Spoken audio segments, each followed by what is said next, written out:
What is up, ladies and gentlemen? I am so excited you are here. We're gonna learn together. This is the Tarver Academy Summer Professional Development. We're gonna learn.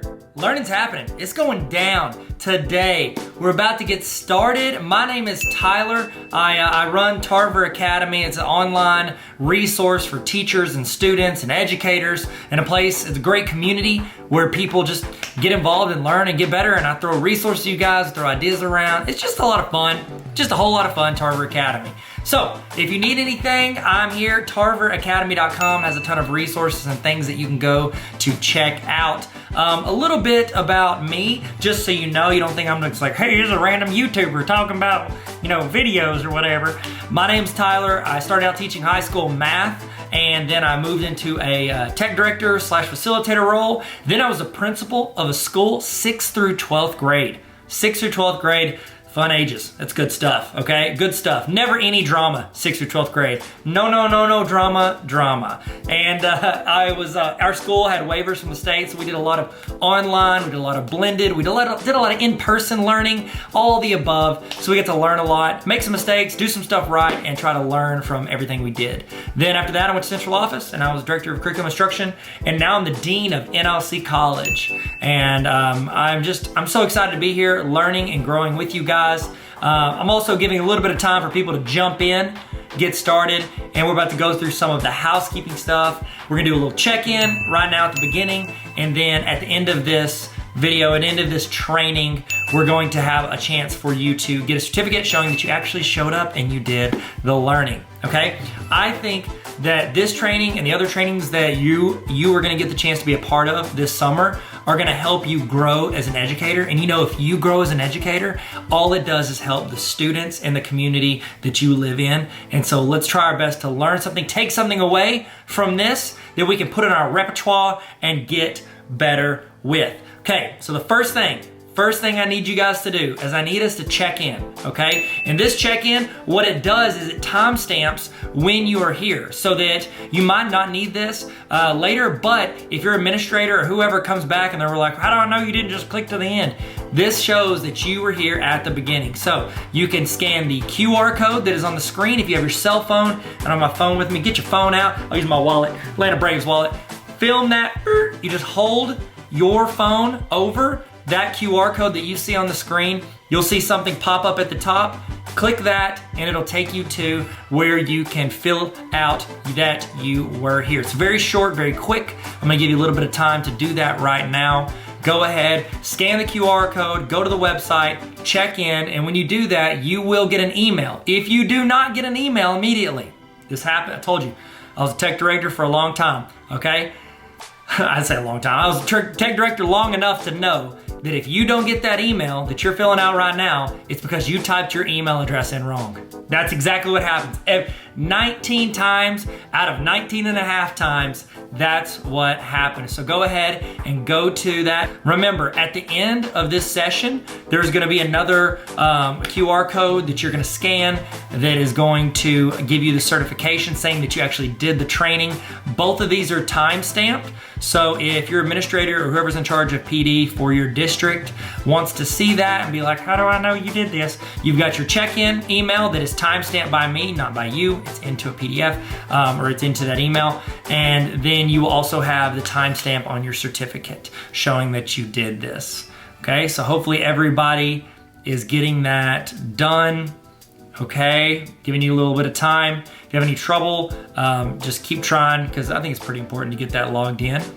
Now, while we're doing that, if you're finishing that up, or if you can hear me, what I would love for you to do is I would love for you to hit the red subscribe button. This is my YouTube channel, Tarver Academy. That's what I call it. It's kind of where I got this started. I had this before I had the website, and then I put up the website to put all the resources and all the stuff I was doing.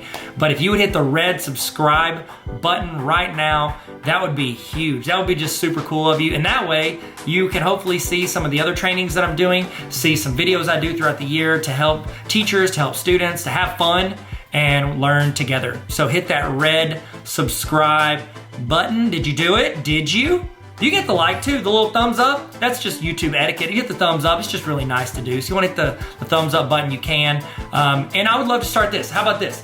in the chat, okay? Because if you're watching this on my website, which is where you can watch it, that's fine. You're not gonna see the chat, but if you click and watch this on YouTube, you're gonna see a chat rolling on the side of the screen.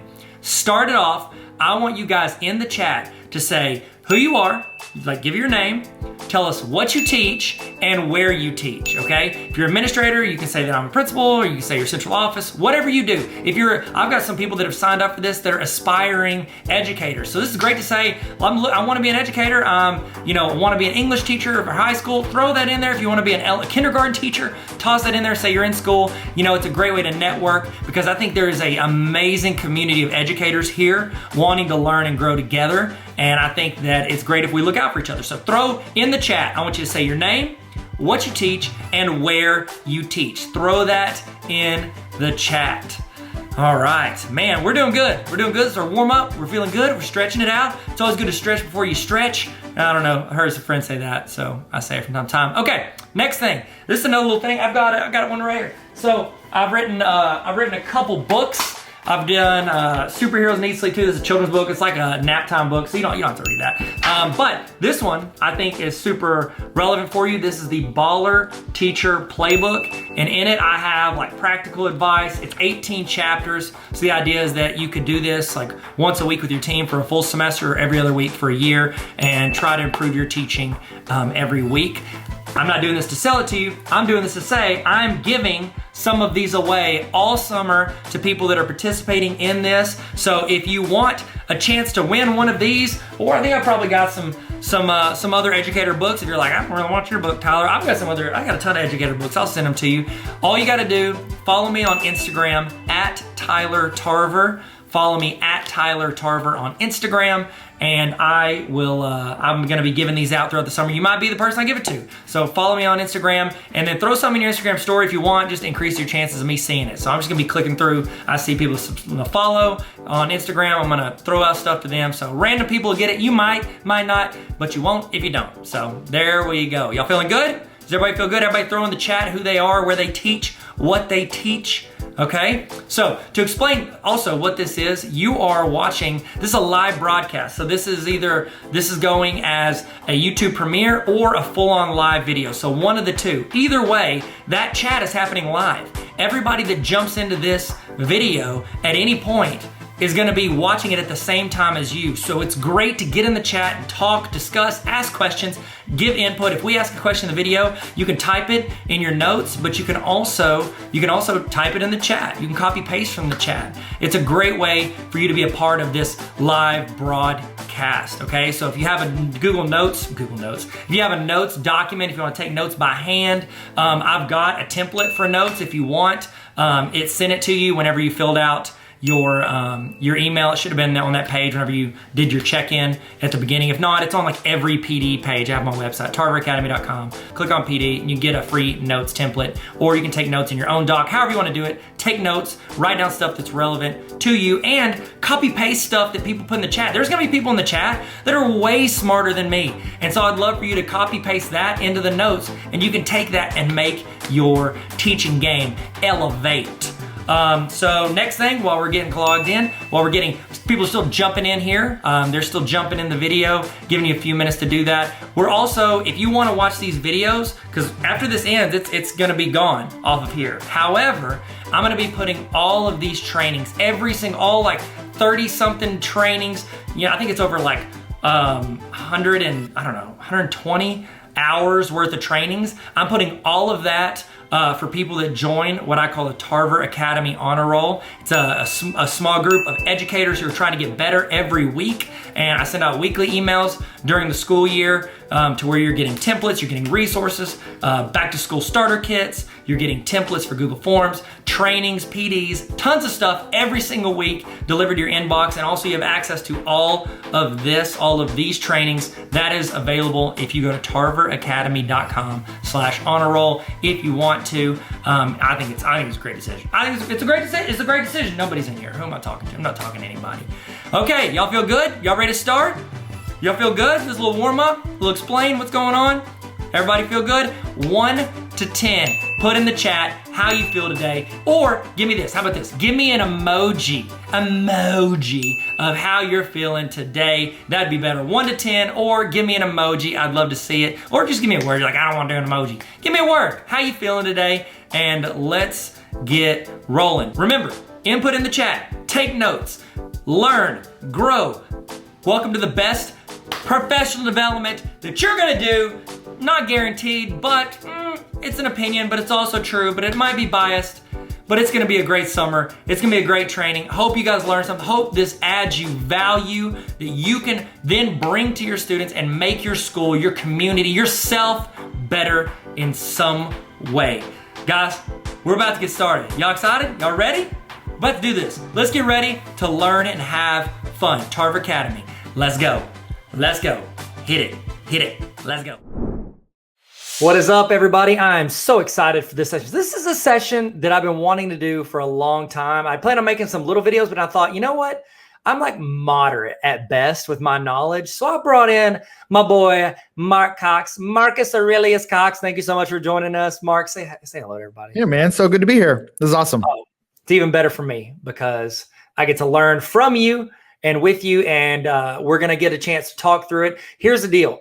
As we're talking, as we're discussing this, we're going to have some thoughts and ideas, and I think it is going to be extremely valuable if you join the conversation. Some of you guys know just as much or more than we do about some of this stuff. So when you're throwing in ideas, ways that you've used your knowledge of some of these breakdowns, these Enneagrams, these personality types, whenever you're thinking of it, toss it in the chat. Toss it in there, give links to resources. Okay, we want you to be a part of this conversation because it's going to make everything better. And if you have questions, throw it in the chat. We might know the answers. We can say it, or we can put replies in, or somebody else might know the chat. That's even better. You know what? That's a 4 on the test domain when you guys, as the audience, as the learners, are answering each other's questions. So get us a 4. Our administrators would love that. Mark, you have very little idea of what I'm talking about, but you know a lot about Enneagrams. So yeah. Mark, without further ado, I'm going to let you talk. By the way, if this interests you, if you're an administrator or if you know your administrator could benefit from this, your building could, I highly recommend you bring in Mark or someone like Mark to work with your teachers, do a breakdown. This could be a full day session where you break down the people in your building so we don't get frustrated at each other, where we don't take out the way we work and operate and put that and project that on other people and get upset at them because they don't operate the same way. So I'm going to stop talking as much. Mark's going to take it away. He's going to talk a little bit about himself, talk about Enneagrams, and then we're going to get rolling with it.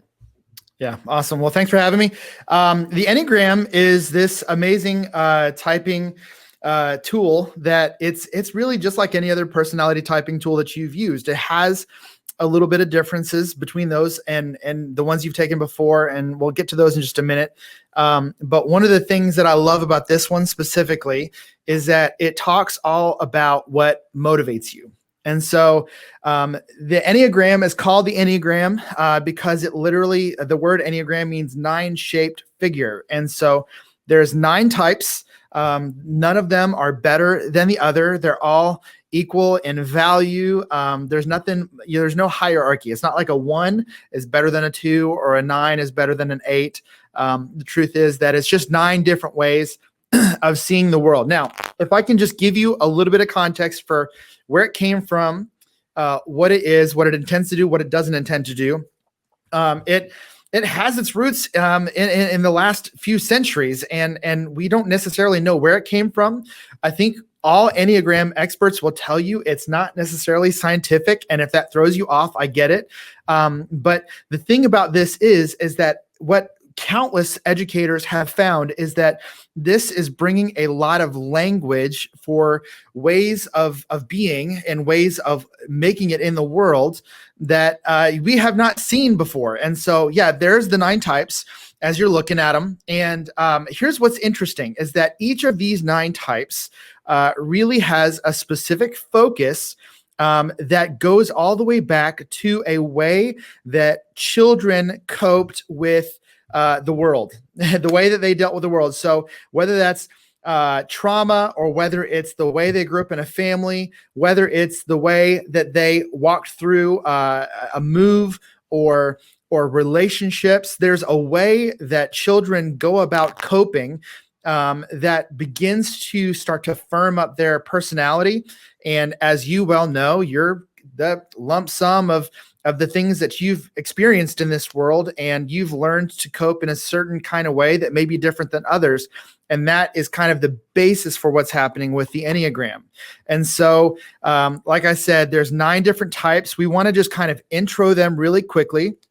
And so just the first one, number 1, remember, not better than anyone else, is the reformer or the perfectionist. Perfectionist is what I like to call it, a perfectionist, because I have a friend who's the one that I work with, and he kind of loves and hates the terminology. So I use perfectionist, but I think that encompasses it better for me. So we'll use perfectionist going on from here, but reformer, a lot of these have a couple different names, right, man? Right. And so the perfectionist is motivated by a need to make things right, to fix things. And what they would probably tell you is that they know the exact way to load the dishwasher. They're the kind of people that are yelling at you in traffic if you're driving slow in the left lane. They know how to, like if you're coloring and you don't color inside the lines, they're going to come and fix it for you. They're going to show you how to do that. So that's number 1, the perfectionist. Number 2 is the helper, and they're motivated by a need to help everyone around them. They're very compassionate. They're very empathetic. And the truth is that these helpers are really known for pouring out. Kind of the back end of that is that they're usually looking for reciprocation, but they won't verbalize it. And so that's a helper. And we'll dive in more to that as well. 3 is the achiever. And the achiever is the dude that shows up at a party in the Lamborghini. He's going to tell you how much he makes. He's going to tell you how his sales are doing. This is also called the performer. And this person is motivated by a need to be successful. Or another way to put it would be to avoid being a failure or even appearing like a failure. So when they show up at a party, they are the life of the party, and they are looking around to figure out who it is that they can make a sell to, they can promo, they can invite someone to something. So they're motivated by a need to succeed. 4 is the individualist. Some people call this the romantic. The 4s on the Enneagram are very unique. They're not normal. They think that average ways of doing things are super boring, and they're not interested in living that life. So you're going to see a lot of artists, poets. You're going to see a lot of movie directors and sound designers involved in this, because their goal is to be unique. A lot of times they embrace melancholy. They're very comfortable with like melancholy, sadness, those kinds of emotions. They would think people that are always happy are the biggest fakes in the planet. And so they are motivated by a need to be different. 5s are the investigators. And the investigators are very interesting. They're very to themselves. Okay, so they're going to be introverts. They're going to spend a lot of time at home. They're not going to talk to you about their lives almost at all. They do not like to share. They like to learn. Okay, so they are motivated by a need to learn so that they can live a quiet, private life without needing anything from anyone. And so we'll talk a little bit more about them in a little bit. 6 is the loyalist. 6 is unique because there's actually 2 forms of 6s. But the loyalists are the ones who are the glue. They're holding us together. They're actually motivated by fear. And so there's like I said, there's 2 kinds of 6s. There's a phobic 6, which a phobic 6 is someone who is afraid of authority, and so they just submit. And so they're going to do whatever the boss says, whatever the teacher says, whatever the authority structure says. They're going to place a lot of faith in kind of those systems of government and school and just the way society's supposed to work. The other kind of 6 is a counterphobic 6. And they are going to be against forms of authority. And they're going to be someone who's always wondering what's behind the motivations of those in authority. And so they are not going to just willingly place their place themselves at the feet of authority. So that's interesting. The loyalist, they're quite honestly, they're like the most common number. I think it's been said by a lot of Enneagram coaches that sixes are like make up 50% of the population, and they are the glue that's holding us together. They are the loyal family member, they're keeping us all alive. Yeah, and I know you're going to talk about the other stuff as well, but I know that we did where I work, we did a DISC profile, DISC, and this is like the S, and that I always think the safety, security.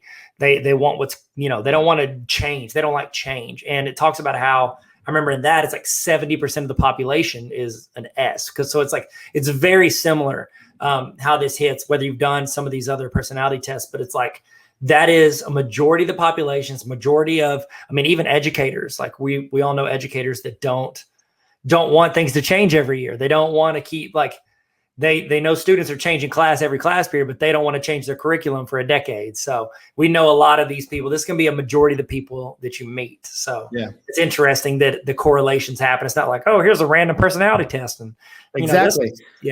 Well, to your point, what's interesting about all those personality tests is that I think that there's overlap in all of them. So I've taken Myers-Briggs, I've taken DISC, I've taken Strength Finders. I've taken the True Colors one. I don't know if that's familiar. True color shining through. It's not even a real personality test. I just threw that in so you could sing for us. That's Thank great. you. I appreciate it. Looking forward to Small Town Girl whenever you talk about that test, because I've got a good line for it. The journey test. So what's interesting about that, and specifically with Strength Finder, okay? So let me just go ahead and give you a quick heads up. I'm a 9 on the Enneagram, and I'll talk more about that later.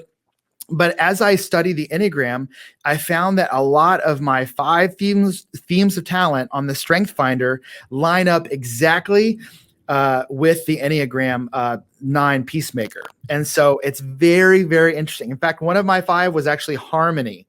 And I was thinking like, oh my goodness, it's exactly the same thing. And so before you start to pit personality tests against each other, understand that they probably have some overlap and could probably even edge out some of those curves that you may not know exactly what is, what is possible with all those. Okay, so that's 6. 7 is the enthusiast.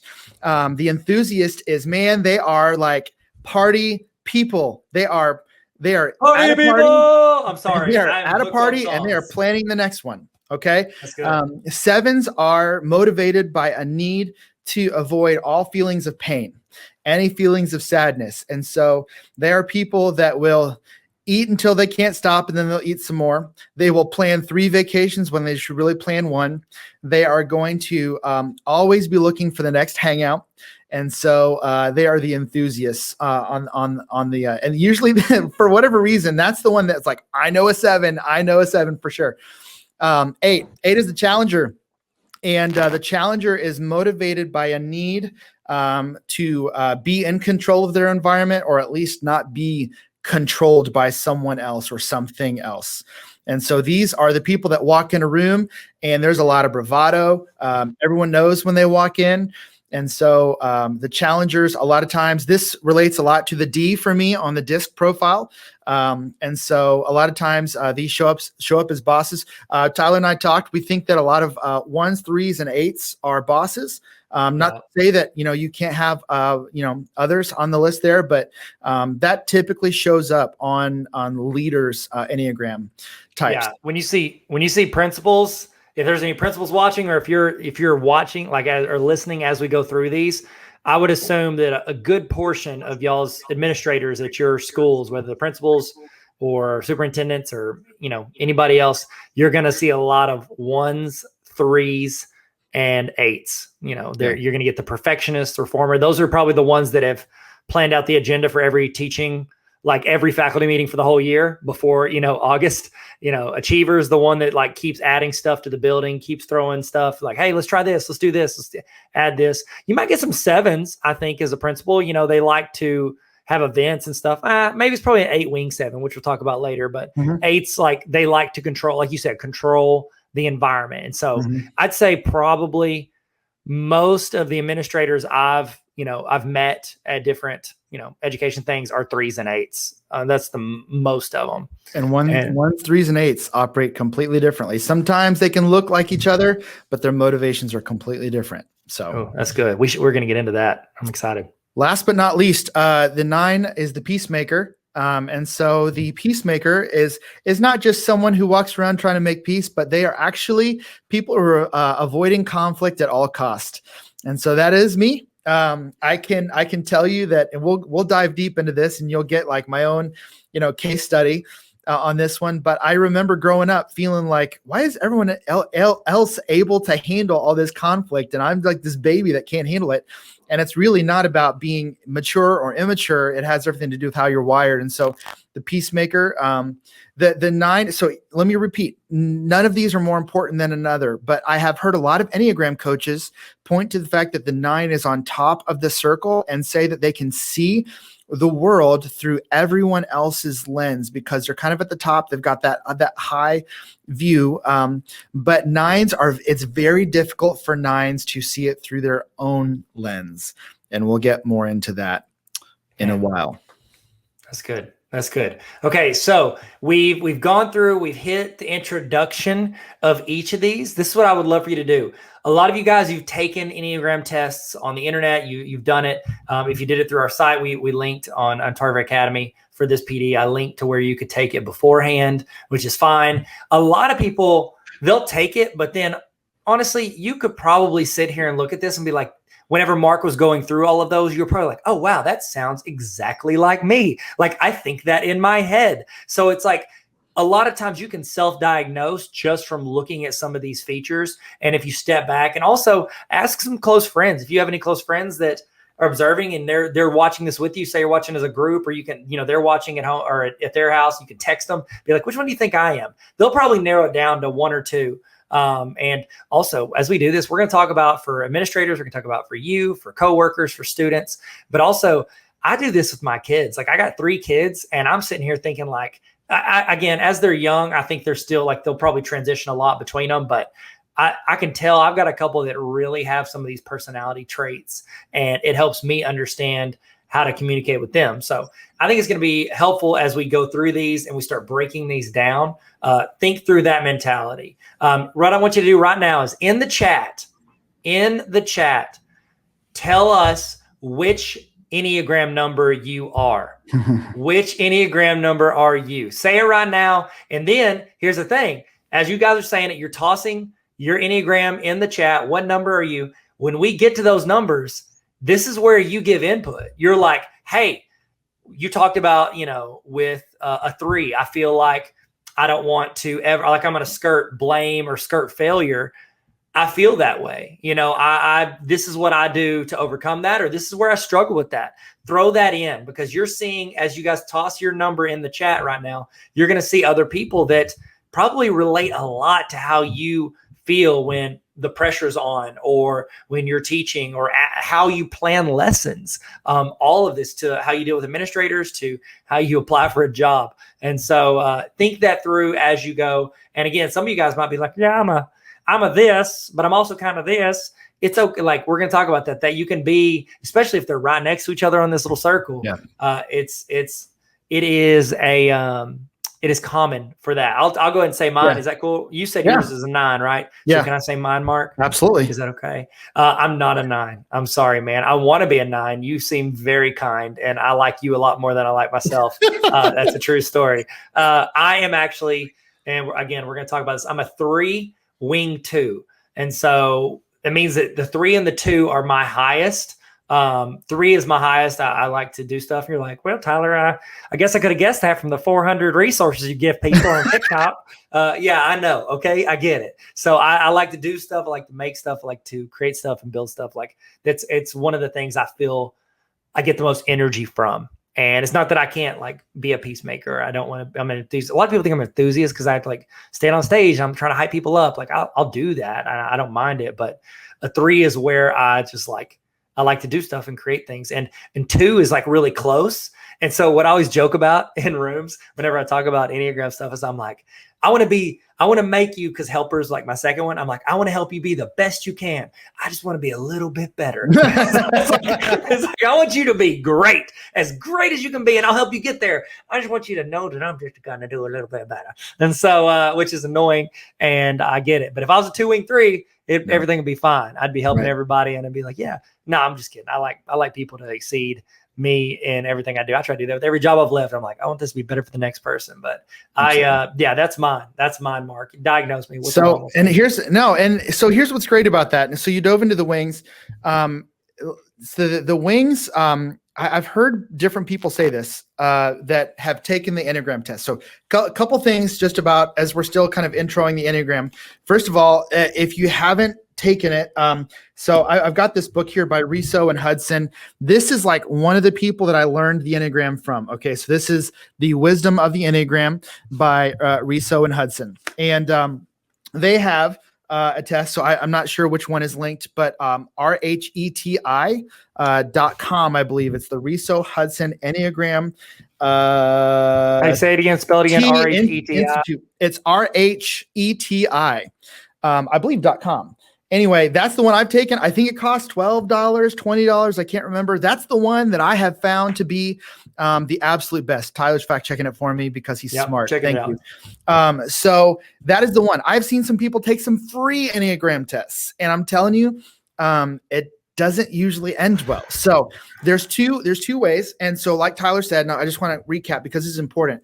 Some people take a test and they just run with the results and don't talk to anybody. Dialogue is like one of the best ways to discover this. One of the ways, as you're trying to discover your Enneagram number, if you've never done this before, don't feel left out if you don't know exactly which one you are. That is 100% okay. There it is. And so it's not RHETI.com. No, so glad. No, it's not.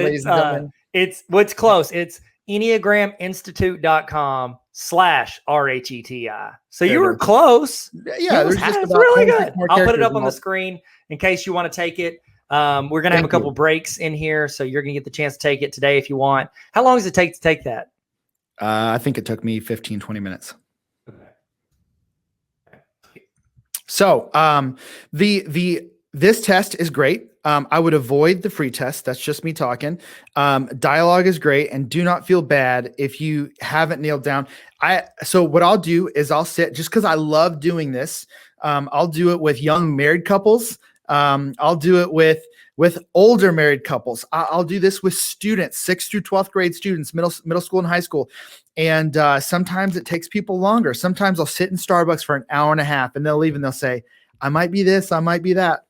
And some people even say, I think maybe I'm a 3-wing 8. And I'm like, well, here's the deal. The Enneagram coaches are going to tell you that your wing is, if I'm a 9, since it's a circle, it's either going to be an 8 or a 1. Okay. So if I'm a 5, the wing is either going to be a 4 or a 6. It's one of the two that you lean towards that's right next to your number. So I happen to be a 9 wing 1. I know those numbers aren't next to each other, but on the circle they are because of how it's laid out there.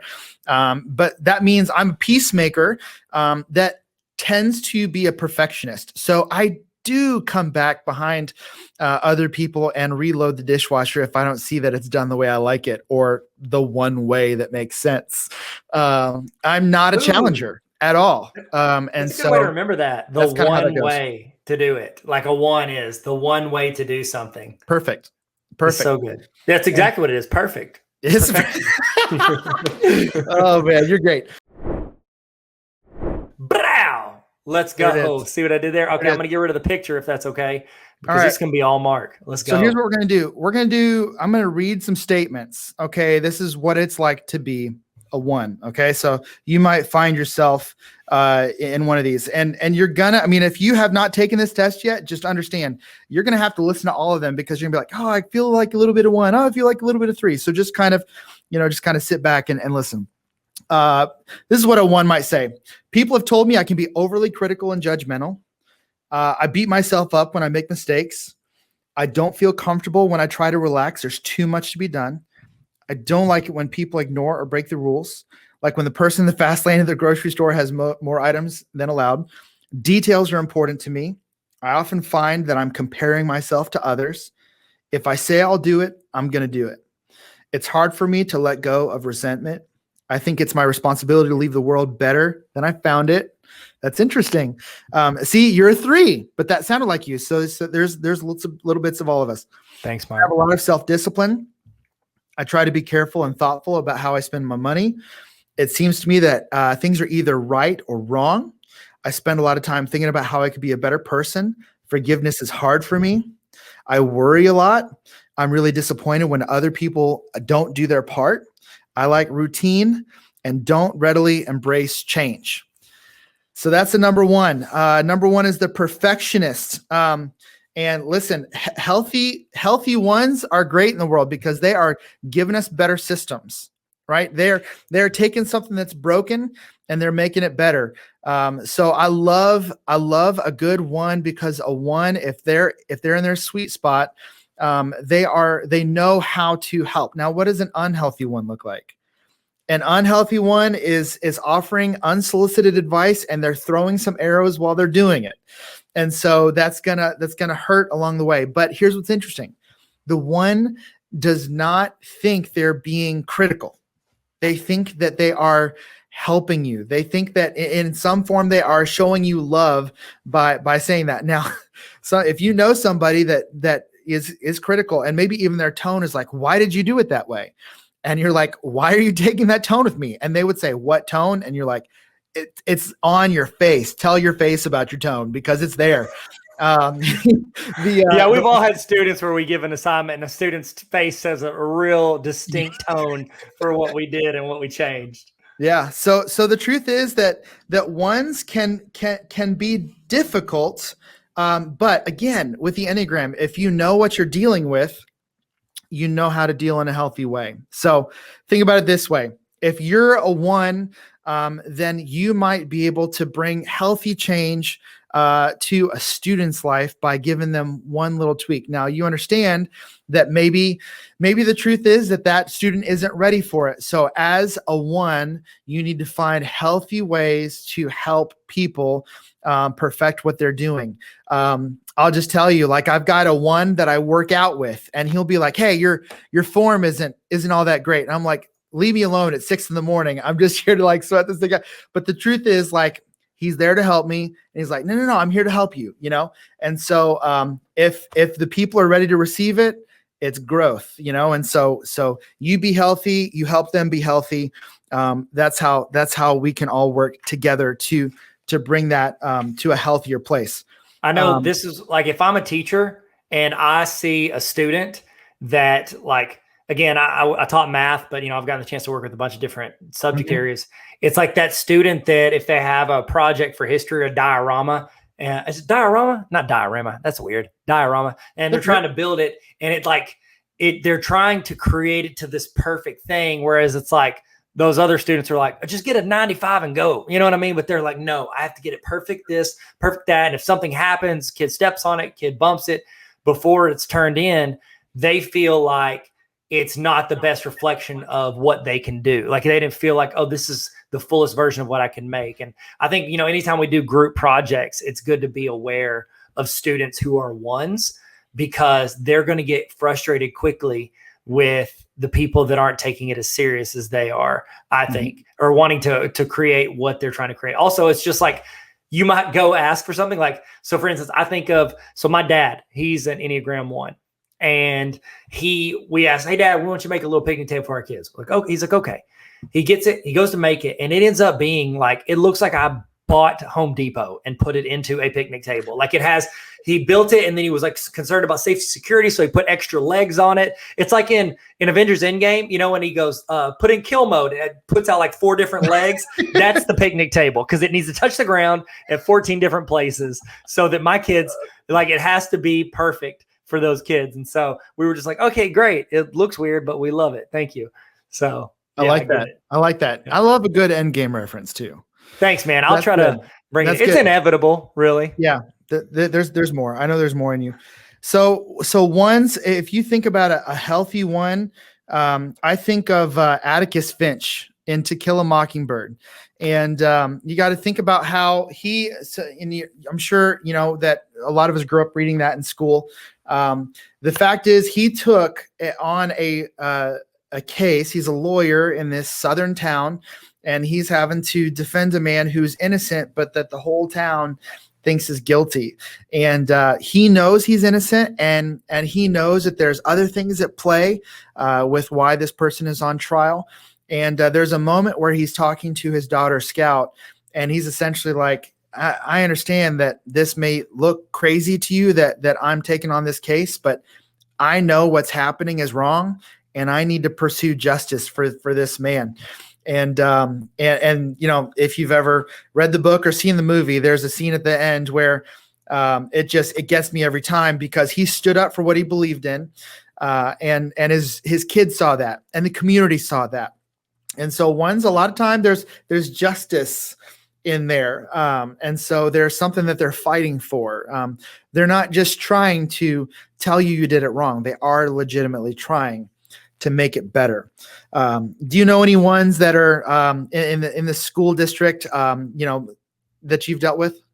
Oh yeah. And I think, okay, so 1s and 5s, I feel like I get mixed up a lot. And so you can tell me if, like, Tyler, you're way off, but there's an administrator I've worked with, and he's very much like, don't throw anything on him last minute. He doesn't like to wing it. He doesn't like to, that's 1, right? Not the 5. Okay. Cause you were describing the 5. I was like, maybe it's a 5, but it's like, if you're going to plan anything, he needs to know 3 weeks in advance. And in his schedule, if he has, this is the meeting date, he's going to have like a 1.5 hour meeting prep time built into his calendar to get ready for that. So he comes in with the fullest amount of knowledge he has. And it's like the first time, because I'm very much like, we'll figure it out as we go. Here we go, walking on stage. You know what I mean? So it's like, I'm very much a wing it kind of guy. And the first time we were going to present together, he got frustrated with me because he was like, well, what are you going to talk about it? Because I was like, well, we'll just go back and forth on this. He's like, yeah, but what do your slides look like? Or what are you going to talk about? I was like, well, I mean, I haven't made slides yet. I'll just kind of roll with whatever. He's like, but then we're just going to say the same thing. I was like, no, I'm not just going to repeat what you say. And he's like, he's trying to plan it out because he wants it to roll out a certain way and get across certain things. And me, I'm like, bro, that's overkill. But in his mind, that's how he's going to be the best. And then when I really reflect, I'm like, you know what, if I prepared like that, I bet it'd be a lot better if I actually did what he did and went to the extent he had to make things of the utmost excellence. Yeah. So I don't know. I think that, ones do it. You're exactly right. When we can learn from each other that way, that's why we can learn from ones, and they're there to help us. In fact, if you ask a 1, how would you think I would do this? Oh my goodness. If you ask a 1 coworker or boss, hey, I'm struggling with this process, with this system, I'm wanting to create this thing and I'm kind of hitting a brick wall, would you just help me kind of whiteboard this thing through? They're going to give you step by step, and it's going to be better than you would have if you would have invented the wheel yourself. And so they're terrified of making mistakes. They're there to get the job done, and they're there to add value. Now, if you're the person who likes to wing it, and you've got a boss who's a 1, my goodness, that could be difficult. You're going to have to learn how to speak their language. Like you said, you had that administrator that was a 1, and you go on stage together, and it's possible that administrator could go home and think, man, this person is unprofessional. They're unprepared. And the truth is, your personality lends towards no, I've done my work. I just need to go up there and get the job done. And so the truth is, working together might mean that you guys have to have some dialogue about how that's going to go. You may have to do something kind of against the grain for you in order to kind of show value to that administrator who's a 1, because they like processes, they like systems, they like steps and checklists. And if you don't appear to have checked off the checklist, it can look like willy-nilly, and that may look unprepared. Yep. What about students who are 1s? Okay, so I was thinking through this. I was like, okay, what would be the best thing I can do as an educator if I have a student who's a 1? I think you give them enough prep time to get ready for whatever it is they need to. Pop quizzes, probably not going to be excited about it. So if you see a kid stressing out or sweat, I've seen kids sweat or stress, or they're chewing on their pencil, they're super stressed because they didn't get to prepare for this. And they know they could be better. They could be perfect if they had time to get ready. They had an on-ramp to do this. And so I think That's a good that, question.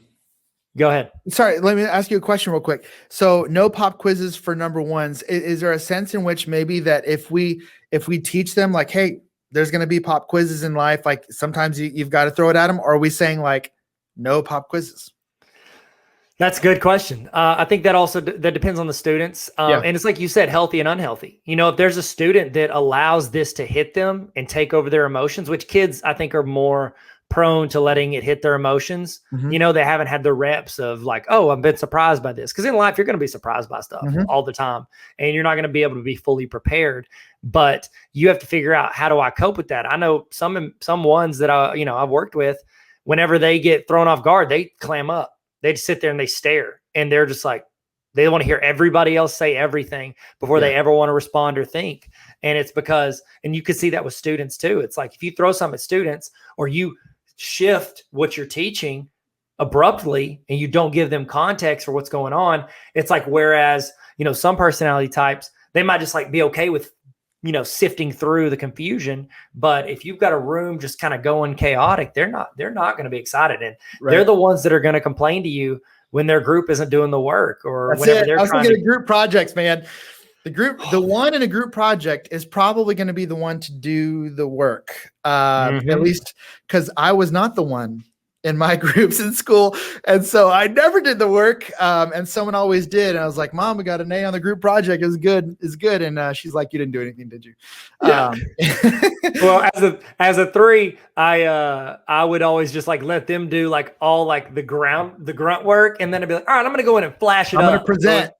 I'm going to throw in some gifts, and I'm going to make it a little bit better, and I'm going to take full credit for what you did. I'm just kidding, but kind of serious. You as a teacher, if you're going to be growing in your knowledge of the Enneagram, one of your jobs as an educator is to help these students have language and processes and systems for learning how to be just a healthier student, a healthier human in this world. And so whether it's projects, you're going to be able to help those ones. You're going to be able to speak their language. You're going to start to hear them say like, oh, but my group's not doing this. And you're going to start to pick up on what might be true of them as they are kind of spouting, kind of volcanoing their emotion about what's going on in their group. So a lot of times ones will become administrators. I could see a 1 like being somebody that would thrive in a facilitator role. So, a facilitator, what they do is they don't have students directly in their classroom. They work with the teachers, but I could see where teachers could give like, hey, this is what I'm struggling with. This is what I need.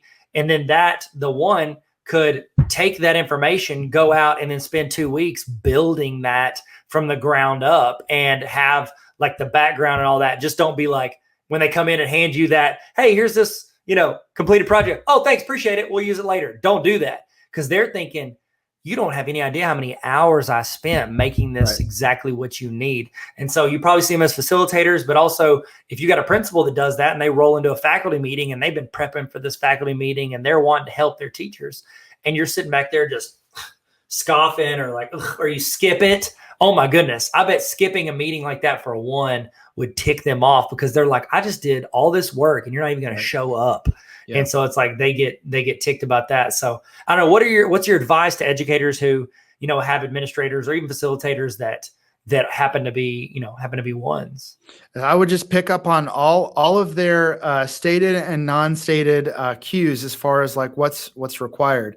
If they ask you to do something, they're not messing around. They expect you to do something. Mark, is it cool if I read? I went and searched some like famous Enneagram 1s. Is it cool if I toss that out? That always helps me. Like you talked about Atticus Finch, and like I think it's always good to throw out people that have been diagnosed as. And again, like you're like, well, that person's like from a long time ago. It's like we're diagnosing them now. So right or not, and this is not me diagnosing them. This is the Google. So Martha Stewart is a 1. Which we can see is like, this perfect little flower is going to go right here. You know what I mean? Martha Stewart is a 1. Ruth Bader Ginsburg, Michelle Obama, Nelson Mandela, Tina Fey. I was caught off guard by that because maybe it's because she's so good at improv. But then again, maybe I would like to see how much she preps for anything that she goes into. Mahatma Gandhi. And then Sully. Remember the airplane dude? Captain Sully Sullenberger. And Steve Jobs. Which, if you've ever read much about Steve Jobs, Like that dude would get ticked if like anybody tried to change anything that he had developed. And it's like Perfectionist, you talk about Apple devices, like that was built on a world of, but here's the deal. It got him to the point where he got kicked out of his own company because he got so focused on him being the only one that's right. And so yeah, a couple more. Al Gore was one, C.S. Lewis, Eleanor Roosevelt, and then just, fan favorite, Natalie Portman. I'm just there you go. Growing up, I was a big Natalie Portman fan.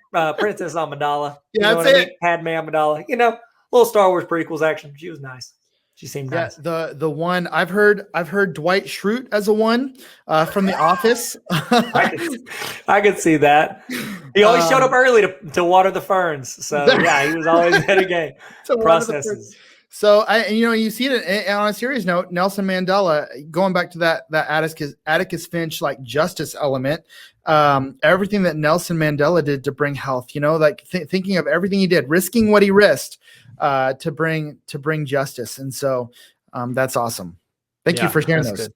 Yeah, you know what? I'm a helper, I guess you could say. What? Speaking of helper, let's start with number 2. Let's roll into number 2. Now, here's the deal. I'm going to go ahead and say this in the chat. Let me know if you are a helper. If I'm taking a guess, I would say a huge chunk of educators fall into the type 2. They are helpers, because I've sat in hundreds of interviews for educators, and it's like, why do you want to, we always ask the question, like, why do you want to be an educator? What drives you as an educator? And the answer we almost always get is they talk about that aha moment that they see in students' eyes. And it's like, that is essentially, I want to help students understand. I want to help them bridge the gap in their learning. I want to help them be better humans. And so I think that a lot of educators fall into this type, the helper. So, and here's the deal. And the way we do, administrator, I would say that, just because there's so many helpers in education, I'd see there's probably some administrators here that are going to fall into this category as well. So, and again, this is a great one to be, if you're healthy too, like, I think it's a great one to be in education. And I know we're going to get into it some more and you're going to talk about it, but my mom, she's an educator and she's a 2. She's what they like to call a solid 2. Like, she ain't got no wings. She's a penguin, arms tied behind her back. She's a 2 all day, every day. So, all right, Mark, take it away. She's a penguin. I was waiting for your that was good. I like that. No wings. I was going for the no wings. No wings. I like it. Here's what it's like. Say that again. I was gonna say it's like a horse versus a unicorn. Because unicorns, they're just like fancy horses with swords on their heads and wings. You're right. Whereas a horse is just like, I'm just a regular old horse. I ain't got no wings. Yeah. Okay, so here's what it's like to be a 2. When it comes to taking care of others, I don't know how or when to say no. I'm a great listener, and I remember the stories that make up people's lives. I'm anxious to overcome misunderstandings in a relationship. I feel drawn to influential or powerful people. People think I'm psychic because I usually know what people need or want. Even people I don't know well share deep stuff about their lives with me. It seems like people who love me should already know what I need. There's kind of the other end of it. I need to be acknowledged and appreciated for my contributions. I'm more comfortable giving than receiving. I like my home to feel like a safe and welcoming place for family and others. I care a great deal about what people think of me. I want other people to think I love everyone, even though I don't. I like it when people who love me do something unexpected for me. Lots of people ask me for help, and it makes me feel valuable. When people ask me what I need, I have no idea how to answer. When I'm tired, I often feel like people take me for granted. People say my emotions can feel over the top. I feel angry and conflicted when my needs conflict with others. Sometimes it's hard for me to watch movies because I find it almost unbearable to see people suffer. And then last, I worry a lot about being forgiven when I make mistakes. So twos are the helpers, and they are out to help. And the goal is that they are going to be people who help and help and help. You heard kind of the verbiage in there. They don't know when to stop. They are really, really empathetic. They know your needs before you know them. And so they want to be appreciated, though. So there is usually within twos, they are wanting to feel love by having that help reciprocated, but they're not going to tell you that. And so as you're thinking through what it's either like to be a two, or work with twos, work for twos, or teach twos, understand that a lot of times twos are not sharing everything that's going on inside of their heart or inside of their head. And so there's going to be a couple numbers like that. You're going to see that. You're going to see that show up in the fives a lot. You're going to see that show up in the nines a lot. But the twos are someone who are going to hope that you know that they need love or attention or value. So, Tyler, have you worked with any twos? Yeah, I've worked with a few. Yeah, these are the ones, these educators. Okay, so let's talk through, let's do coworkers first, okay? Because, talk about working with twos. So as a teacher, this is the person, they're always the first to be like, do you need any lesson plans? Yep. Like they seek out how they can help you. There's some teachers you have to ask like, hey, can I borrow this? Or do you have this or this? They're going to like on the forefront of their mind is what does everybody need? What does everyone in the room need? How can I help people in this room? Help students. They're the ones that buy prom dresses for kids that can't afford them. They're the ones that stay late to make sure everybody has a ride no matter what. They're and that's the thing so as an administrator, when I was a principal, I had to think through, okay, these teachers go above and beyond in these areas. And it's like, they might lead a group they don't necessarily want to lead or feel qualified to lead, but they'll do it just because those kids need someone to do that. And it's like, they will often overextend themselves in that role. They'll become, I think I'm a wing two, and I had 3 groups that I led, as a teacher. I had 3 different organizations I was in charge of. And, whereas a perfectionist be like, no, I'm taking one and going straight to the top. You know what I mean? Like where a 2 might be like, okay, I will, put my arms out and try to hug everybody and maybe miss some people along the way. Or it might affect me whenever a kid, like they don't want a kid to fail a class. I've seen these teachers, they will literally do anything they can to keep a student from failing. Whereas some other educators might be like, no, you should have been ready. You should have done this, this, and this. This is the rules. These are what perfectionists might fall into that. Different people, the 8 is like, no, this is the rules I set. And you will follow these rules. Whereas a 2 is going to be like, okay, go make a phone call in the closet, honey, and call your mom and tell her to bring up your homework so you don't make a 0. You know what I mean? They're going to go above and beyond. And it's not, again, keep in mind, if you're a 2 or if you know a 2, they're not wrong. It's just how they're wired. Mm-hmm. They do this as the ultimate, like the pinnacle of being a human is helping others. Whereas you might see it as like, oh, I'm training them to do this, or I want to do this, or they need to do this. You have that wired in you. They have this wired in them. Not that it's, bad. I think we all have a little helper in us. We always want to help people. I say that. We don't always, but most of us do, except for that one, Dolores. No, I'm just kidding. Dolores, I think you're great. You're great. What number is Dolores again? She's an 8. I'm sorry. Go ahead. I'm just kidding. I'm joking. I'm joking. 8s are great. So yeah, that's a helper. What do you think? What's something that stands out to you with people you've worked with who are 2s? Yeah. What I've found is that, and I have, I with work, but also with marriage, I've seen this breakdown in marriage a lot. Okay. Because, and this, if you've ever read the book, The 5 Love Languages, that's one of those things where this breaks down. The 2 is a helper. Okay, so maybe that translates to acts of service as a love language. And so this is like if you give me gifts over and over and over again, which is a love language, I may not receive it as love, right? My top love language is words of affirmation. So if you just pat me on the head and tell me I'm doing a great job, like I will work hard all day. Gifts, they're great, but they don't communicate love as much to me as words of affirmation do. Now, I am an acts of service shower, which is funny. Like I like words of affirmation and I like acts of service. So I love to this is just my own personal, right? I will stay up late and I will clean the kitchen and I will tidy up the house and all that kind of stuff, because in my mind, I'm thinking my wife is going to wake up and she's going to see that clean house and that clean kitchen. And she's going to be like, oh, my husband loves me. Look what he did for me. And the next thing I know, she's out the house, haven't heard from her until she gets home from work. And I'm like, did you notice? And she's like, notice what? And you're like, I'm leaving. And you blow up, right? This is what happens with twos, okay? Twos give and give and give and give in every direction. And if you're working with twos, you need to understand that they may help you on a project. And you need to understand, like, they are hoping that you appreciate them for it. Okay. They want that appreciation. They don't need you to necessarily even pay them back, just to say like, thank you. I know that you gave up a lot for me. Or maybe you're just buying them a coffee and saying, hey, you helped me out big time last week. That is huge for me. Like, I know you didn't have to do that.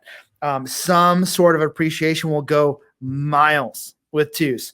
If you are working for a two, you need to ask questions, okay? And I would say this works for if you're working for a two or if you have students that are twos, because twos are not going to tell you their needs. Twos are not going to tell you when they think something is wrong. Twos are not going to tell you when they think you're doing it wrong. Like a one will automatically, they will tell you yesterday. But a two is not going to verbalize their own emotions, their own needs, or their own desires. And so when you think of having a student that's a two, you're going to have to make sure that you are proactively seeking them out. If you're a two, throw in the chat something you don't want to hear. Okay. Or you don't you don't want someone to say to you. I think that's interesting. Throw that in the chat. What is something as an Enneagram 2 you don't want to hear? Or if you're not one, what's something you know not to say to them? I know that Enneagram 2s can be lifesavers. Like, these are the people that you're like, if I call them, they will stop whatever they're doing if they can tell that I'm really in need, that I need something, that you text them and you're like, hey, I'm late again. Can you cover my classroom? They're there before you can finish the sentence. You know what I mean? They never say no. And they'll put helping you above, teaching their class or doing whatever. They'll step in and help you or a student or an administrator. I think a lot of administrators, it's like they use twos and threes to kind of fill the gaps on a lot of stuff. You'll see a lot of threes that are like, oh, I'll do that. I'll do that. And a two will almost give it a minute and nobody volunteers. And they'll say, okay, yeah, I'll do that for you. It's like the threes jump at it because they want it. They want either the recognition or they want the challenge. Whereas a two will be like, oh, there's a need here. I'll fill that. So, and again, I'm a 3-wing two. So I guess I do pause. I'll take it. Yeah. No, you need help. so yeah.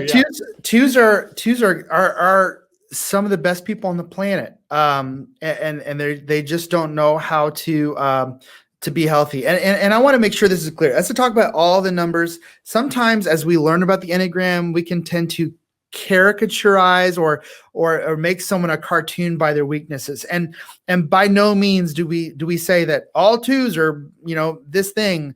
The unhealthy twos are not aware of their own emotions. Yeah. Healthy twos know how to express those emotions. So healthy twos, we talked about those strength and security numbers.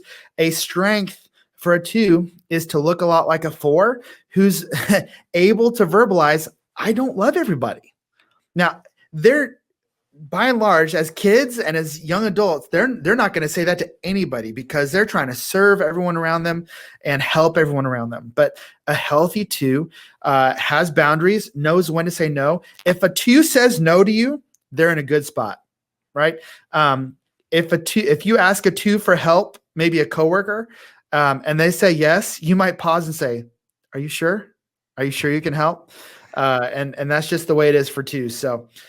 If you're a 2, you've got lots of paths for health and boundaries. People love you, right? The truth is people love you. And maybe you, in your worst moments, have felt taken advantage of. And so you just have to know when to have the boundaries to say no, or when you're taking on too much. Yeah, that's good. So I think it's fun. Let's do a few famous twos. Yeah. If you want to throw a guess in the chat of anybody you think is a two, throw it out there after talking about this. And I mean, don't talk about your coworkers. They might not like that. But, throw in a famous two that's probably not your coworker. So Dolly Parton, and I know she does a ton of stuff with charity. She does children's books. Like, you can tell with a lot of stuff she does. She's a two. Mother Teresa, don't think any of us had a doubt about that one. Yeah, that's my famous number two. Yeah, Mother one of the number twos. Question. Did they call her kid Daughter Teresa? Like, hey, it's Daughter Teresa. I was like, Mother Teresa, Daughter Teresa. I'm Husband Teresa. What? Okay. Nancy Reagan, Jimmy Carter, Desmond Tutu. I use some of his quotes for quote of the day. Rock the quote. What's up? Link in bio. No, I'm just kidding. I don't know why I say subscribe. Celine Dion. Do you believe? Hey, Mark, give me your best Celine. What makes her a number two? I don't know. I love that. Helping us with their beautiful music. Helping us with their beautiful music. Do you believe? Maya Angelou. Is it Angelou or Angelo? Angelo. Man. Okay. You can make fun of us in the comments. Actually, kindly correct us. Could a two kindly help us in the comments on how to pronounce our name correctly? And then I don't know if you've seen this movie, Mr. Rogers. Mr. Rogers. Yeah. Man, he is like the healthiest too, right? He is like the pinnacle. He is so good. Man, that movie made me just be like, okay, I'm going to go back and watch. I actually incorporated something he did back when he used to speak. I incorporated that into one of my keynote talk that I do. And so it's like one of my favorite parts now. And I stole it from Mr. Rogers. I give him credit probably. That's a good one. Yeah, that's a perfect one. Yeah. And it's here. I'll just go ahead and say it. This is what he did. And it kind of encapsulates it too. So when he would spoiler alert, if you give me for a keynote, I'm going to do this at the end. He, at the end of his talks, actually, I got it from, I have his book. It's becoming, I'll show you. Is it okay? May I show you, Mark? Absolutely. Is it okay with you? Okay. So actually, didn't even get it from Mr. Rogers. I got it from this book, which I highly recommend, Becoming Better Grown-Ups. The guy that did Kid President, Kid President's his nephew, and then him and Kid President did all that stuff. He wrote this book, Brad Montague, and in it, he talks about how Mr. Rogers, when he would talk to people, he would have everyone close their eyes. Now close your eyes.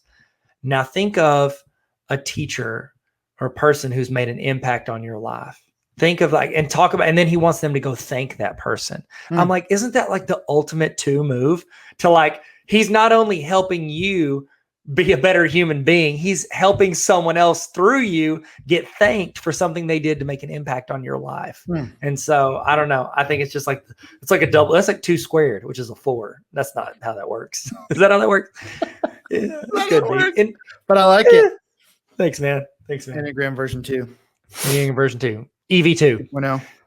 Okay. Well, is the next one like the greatest Enneagram of all time? No. I like to say they are though, right? No. And if I were a 2, I would say you are, but I'm a 9 and you're not. Be peaceful with me, man. Let's just say this one, they like to say they're the best, but this is the achiever.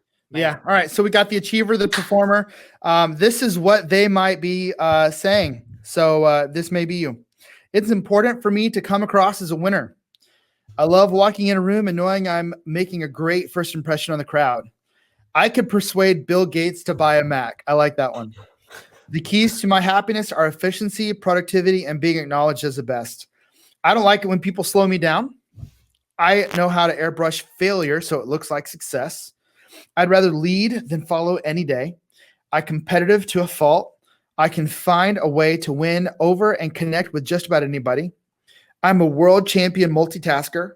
I keep a close watch on how people are responding to me in the moment. It's hard for me to not take work along on vacation. It's hard for me to name or access my feelings. I am not one to talk about my personal life. Sometimes I feel like a phony. That's a really good one.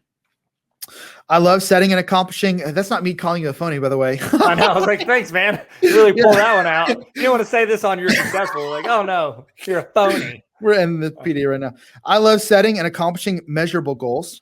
I like other people to know about my accomplishments. I like to be seen in the company of successful people.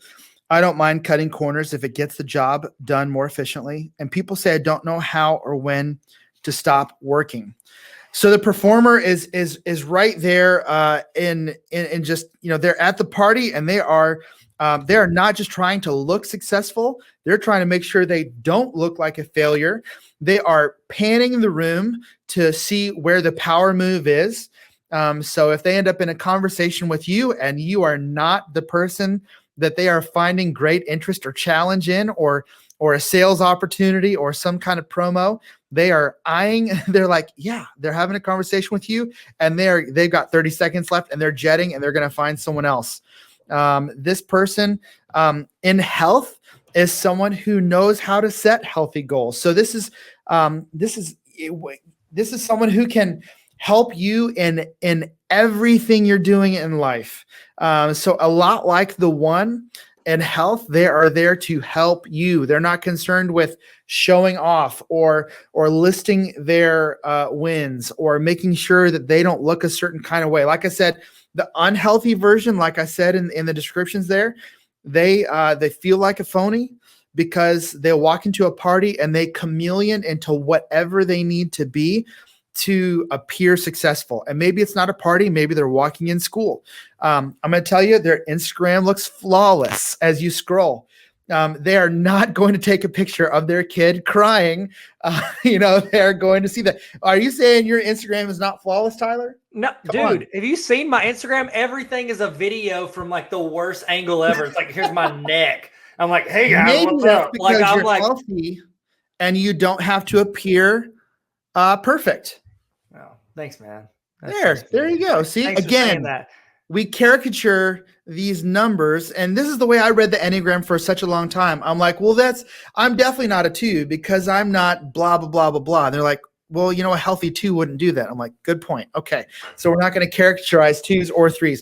So yeah, a healthy 3 is someone who can really be helpful because they are not concerned with themselves. They're concerned with others and helping them be successful as well. But they have a really hard time finding out exactly who they want to be because they're so busy putting on a front. So they're going to wear a lot of costumes to fit whatever mold they need to fit. They're going to put on a lot of masks and a lot of different faces to make sure that they're not going to let you see them bleed. And so let's talk about what it's like to be a 3 as a teacher. You are going to be, your classroom is going to be immaculate. It's going to be ready for day 1, and it's going to look immaculate on the last day of school because you're going to have the best grades. You're going to have the cleanest room. You're going to have everything popping off. You're going to have your teacher Instagram and Twitter filled with lots of content for parents. Your email is going to go out on time, and it's going to have everything that they need. There's not going to be any mistakes there. And you're going to be plugging away at what people need. But maybe would you say, Tyler, there's pitfalls as a 3, as a teacher? Like if people are sitting here listening to everything we're saying and like, well, performer, like this seems amazing. Like these are obviously the people that are killing it in the game, but are there pitfalls as a 3? Yeah. I think one thing that we need to be aware of, if you are a 3, be aware of how you come off because it's easy to be like you said, look at me, all about me, like link in my bio for all my accomplishments. Like, it's like you become the person at the teacher. It's at the faculty meeting or, in the teacher's lounge who's like, oh yeah, I did that last week. It's not a big deal. Or like, you know what I mean? It's almost like you always get the one upper, you know what I mean? Mm-hmm. And it's like, not like a fake one upper, like you really did one up them and you need people to know. And that's a hard thing. I think for 3s, like the battle is when someone says they, oh, I heard a new band or I tried a new lesson plan or whatever. I got through to this kid. You won't want to be like, yeah, I did it like 2 months ago. It's not a big deal. It's whatever. You know what I mean? Like you don't want to brag that you already did it, or you take it as almost like this competitive spirit. Like, oh, I can do that. You know what I mean? So like, okay, so I was a principal and I can attest to this because I made this mistake. The problem I made as a principal was I was trying to make it the school that everybody wanted. Does that make sense? Mm-hmm. So like you talked about the chameleon, like you're around. So if I'm around a certain teacher and they have a certain perspective or view, I'm like, oh, I want to accommodate that. I want to make that happen. And then I have another teacher who has like a differing view or a different way to do it. I'm like, oh, okay, well, I want to make that happen for them too. If you're not careful, if you do that for teachers and for students as an administrator, you're looking at a lot of work because you're essentially, personalizing an experience for everybody, because you not only want you to be the chameleon, you want the LMS to be a chameleon. You want everything, like use Google Classroom like this, or do this with your computer. Like you want everything to be adaptive for everybody. And you're trying to chameleon an entire classroom or an entire building. And it's just not manageable. You know what I mean? It's going to put you behind on other things that may be more worthwhile. So I think that one of the things, I was listening to a book today. It was by Michael Hyatt, and I can't remember what it's called. I'll look it up. But it essentially talks about how the most important things you can do is figure out when to say yes and figure out when to say no. And I think that's the thing that a lot of threes struggle with, because they want to say yes to everything because they want to prove they can do it.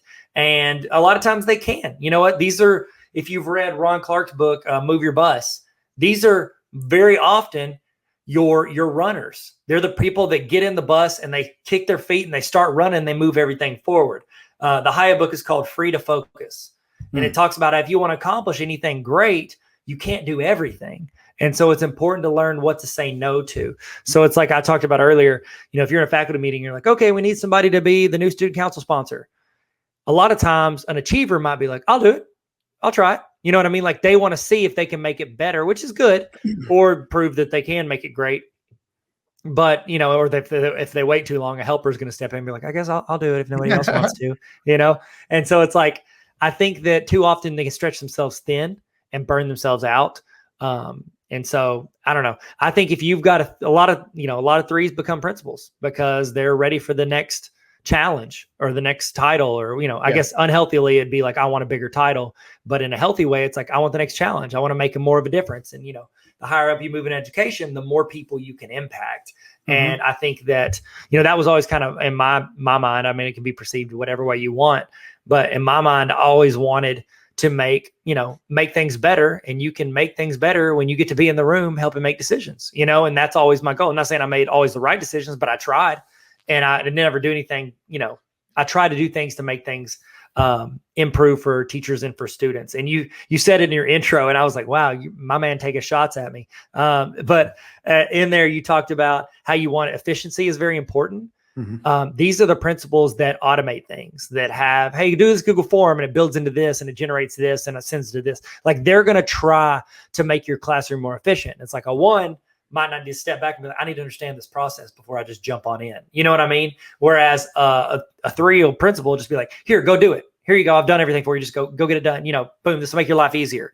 And so it's like, we have to understand and walk people through that. And if you have a three principal, it's like they're going to naturally view people as their better teachers, the ones that go and do, they're doers. You know what I mean? Because, and that's, I think, and you can correct me if I'm wrong, Mark, but a lot of these numbers, because of what their core like drive and intentions are, it's like other people that are those core numbers they're going to naturally gravitate to them, and they're going to naturally respect those people. And so that can be hard for people that need to understand the process more before they lean. When an achiever's like, just go do it. You know what I mean? Or a peacemaker who won't, if they say they won't, like they're doing this, this, and this, it's like, no, just try it and make some people mad, but get done.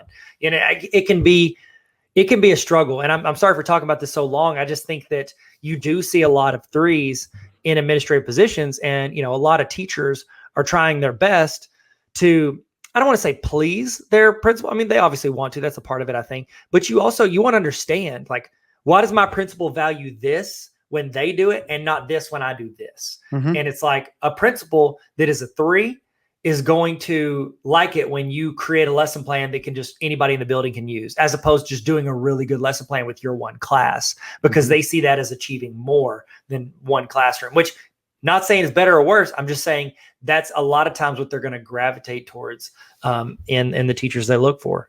Yeah. So I would imagine your administrators want to see measurable goals met. Yes. And so they're going to see that as you winning you caring, you working hard. And so whatever that looks like for you, you need to think about what needs to be. So if it's, so I'm not in the education industry. So if I say something that's just a cuss word, then you tell me. But if it's net scores, Moodle is the only cuss word you can say. Sorry, go ahead. What? Moodle. It's an old LMS that everybody hates. Go ahead. If it's test scores, then that's something that you're shooting for. You have to know kind of what is on their mind as the win. So if you can ask them to clarify, give me what puts touchdowns on the scoreboard, then that is going to communicate like I care about what I'm doing and I'm trying to meet you, meet you there. So as you have bosses that are achievers, just understand, you have a boss that did it. And so they expect you to do it too. And so that's that. With students, I think it's very, very interesting because a student is not, necessarily in a developed place yet. And so if a student has 3 tendencies, the problem can be, and this is where and you're going to hear my 9 come out like as a peacemaker. A 3 kid thinks that they only have value if they get good grades or if they do something well. And so I know sometimes that we without even knowing it, we can say, you did a great job. I'm proud of you. You got a good test grade. I'm proud of you. You did a good job. And what they hear is you are valuable because you are smart, or you did a good job, or you studied hard, or you did better than other people. And I think it's important for us to understand that all these 3 kids are going to, they see the measurables, right? The scoreboard is there. The grades are there. The honor roll is there. And, when it gets up to older, kids, like the college that you get accepted into is there. And oh, you're the one that gets to give speech at graduation, because you earned that, that's theirs. All those measurables are there. So you need to communicate to all of your different students that they, regardless of their test grades, that they're valued, and that they're not, just valuable because of their achievements. And as developed, healthy 3s, then you as a teacher should be able to understand that you're more than your accomplishments and your achievements. But no, that is how some 3s think. And so in stress, 3s are going to take on some negative qualities of 9, and they're going to kind of clam up, and they're going to chase after their own goals, and they're not going to be a more healthy, healthy 3, which is going to I got that backwards, didn't I? Let me back up. I was thinking of the other numbers. So a healthy 3 is going to look like a 6 in the sense that they're going to be loyal. They're going to help you achieve. So I said that at the very beginning. They're going to help you on your achievements. An unhealthy 3 is going to be very kind of focused on their own achievements. They're going to be very, very focused on themselves. So a healthy 3 is looking for opportunities to help other people. So if that's a boss, that's good communication. Administrator, if that's a student, that's going to be good communication, making sure that a student understands that their value is not just in their achievements. And then I think of, the parent 3s out there. I think that as you're communicating with parents that have that achievement, understand that their kids field all that pressure. Understand that those kids, if they're not bringing home hundreds or extra credit even, they're having a conversation at the dinner table. You might get an email from a 3 parent convincing you that their kid did a good job because that parent needs those grades to be good. And so know who you're dealing with.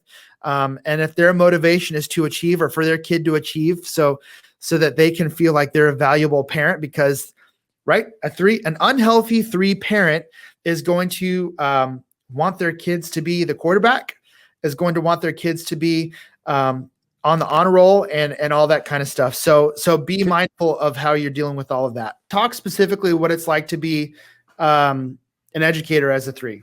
What are some temptations you feel? What maybe best moments, worst moments? Okay.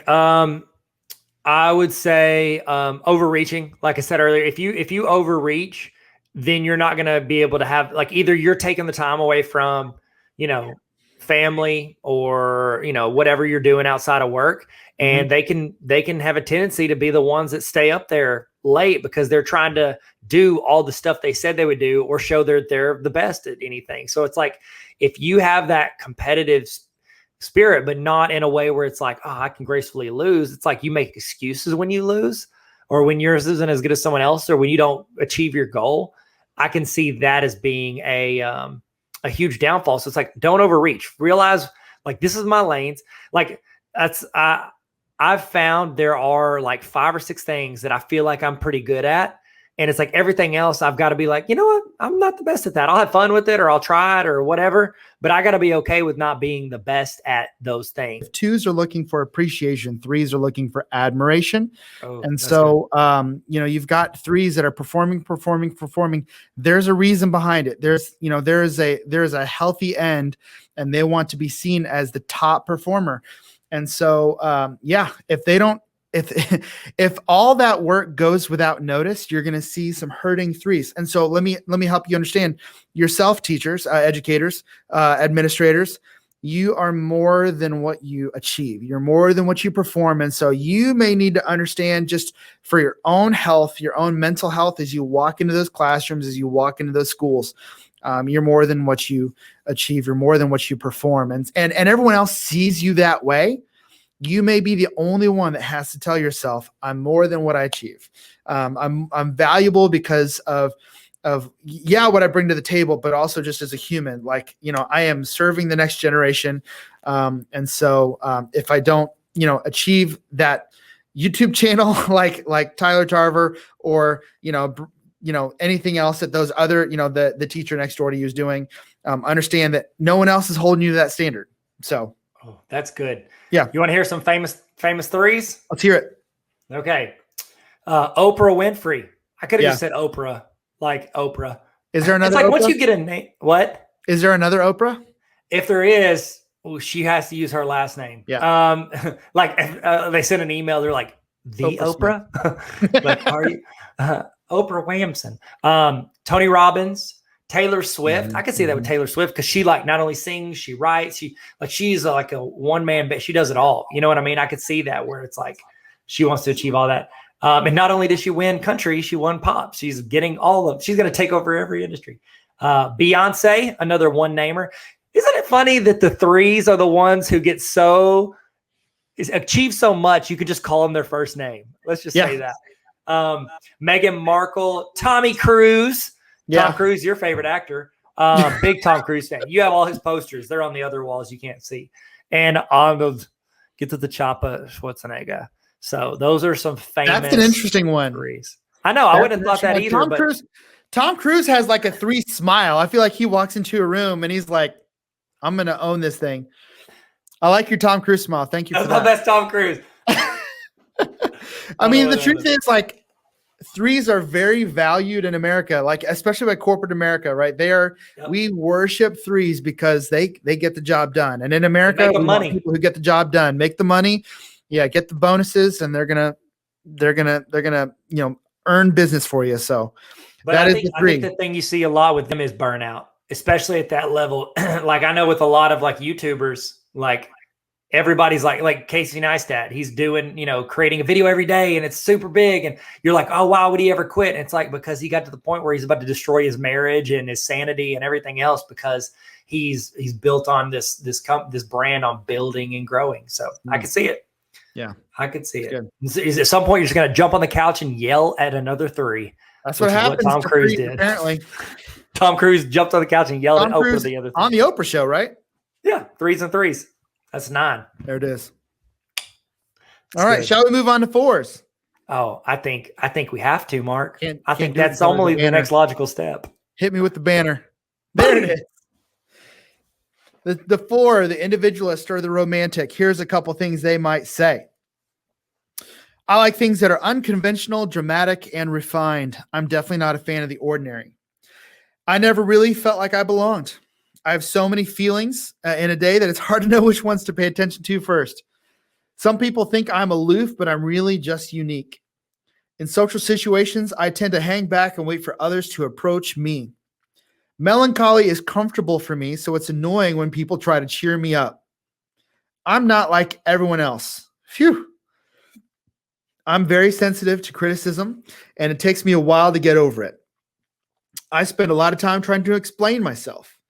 When people tell me what to do, I'm often tempted to do the opposite. Sometimes I just disappear and go radio silent for a few days. I'm okay with sad songs, sad stories, and sad movies. Overly happy people give me a headache. I feel there's something essential lacking in me. It's really hard for me to settle into a relationship because I'm always looking for my ideal soulmate. I'm self-conscious. It's hard for me to find any place in a room full of people. Find my place in a room full of people. People say I'm too intense and my feelings overwhelm them. I'm either an artist or highly creative. I come up with one amazing creative idea after another. It's executing the ideas that's hard. Lots of people misunderstand me, and it makes me frustrated. I pull people in, but then I get nervous and I push them away. I worry a lot about abandonment. Okay, so fours are interesting because they are feeling all of the emotions. They are very unique. They're artists. My favorite, I know we'll do this at the end, but my favorite four is Tim Burton. I mean, the guy is just, he's unique, right? You know, I think of like Edward Scissorhands as a movie, or just everything that Tim Burton does. You know, those early Batman movies, you know, just very, very different, very unique, very colorful, very different. And so the fours are interesting because at their most healthy, they know how to connect with those range of emotions that they feel. They feel all those emotions. They are most times very different from the regular. So fours usually show up pretty quickly. Like you know who they are and where they are. If you're young and you're looking at fours, you're thinking, why are you so weird? If you're the type that likes to blend in with society, fours look very weird, right? And you're wondering how they feel so comfortable being so unique. And it's just the way they're wired. They would prefer to like not wear what's popular. I think of fours. You remember, Tyler, when hipsters became, like, we didn't have a word for it. There's just these weird people that dressed in these weird outfits and we didn't know why. Like the fours were early adopters to that. That's what I think. You know, those were the people that were like, I'm going to ironically wear these glasses without any frames. And everyone's like, what exactly is going on? Oh, I'm a four. Like that's me. Now, I think that fours can eventually, unhealthy fours can become martyrs. They can become, woe is me. And quite honestly, they're judgmental.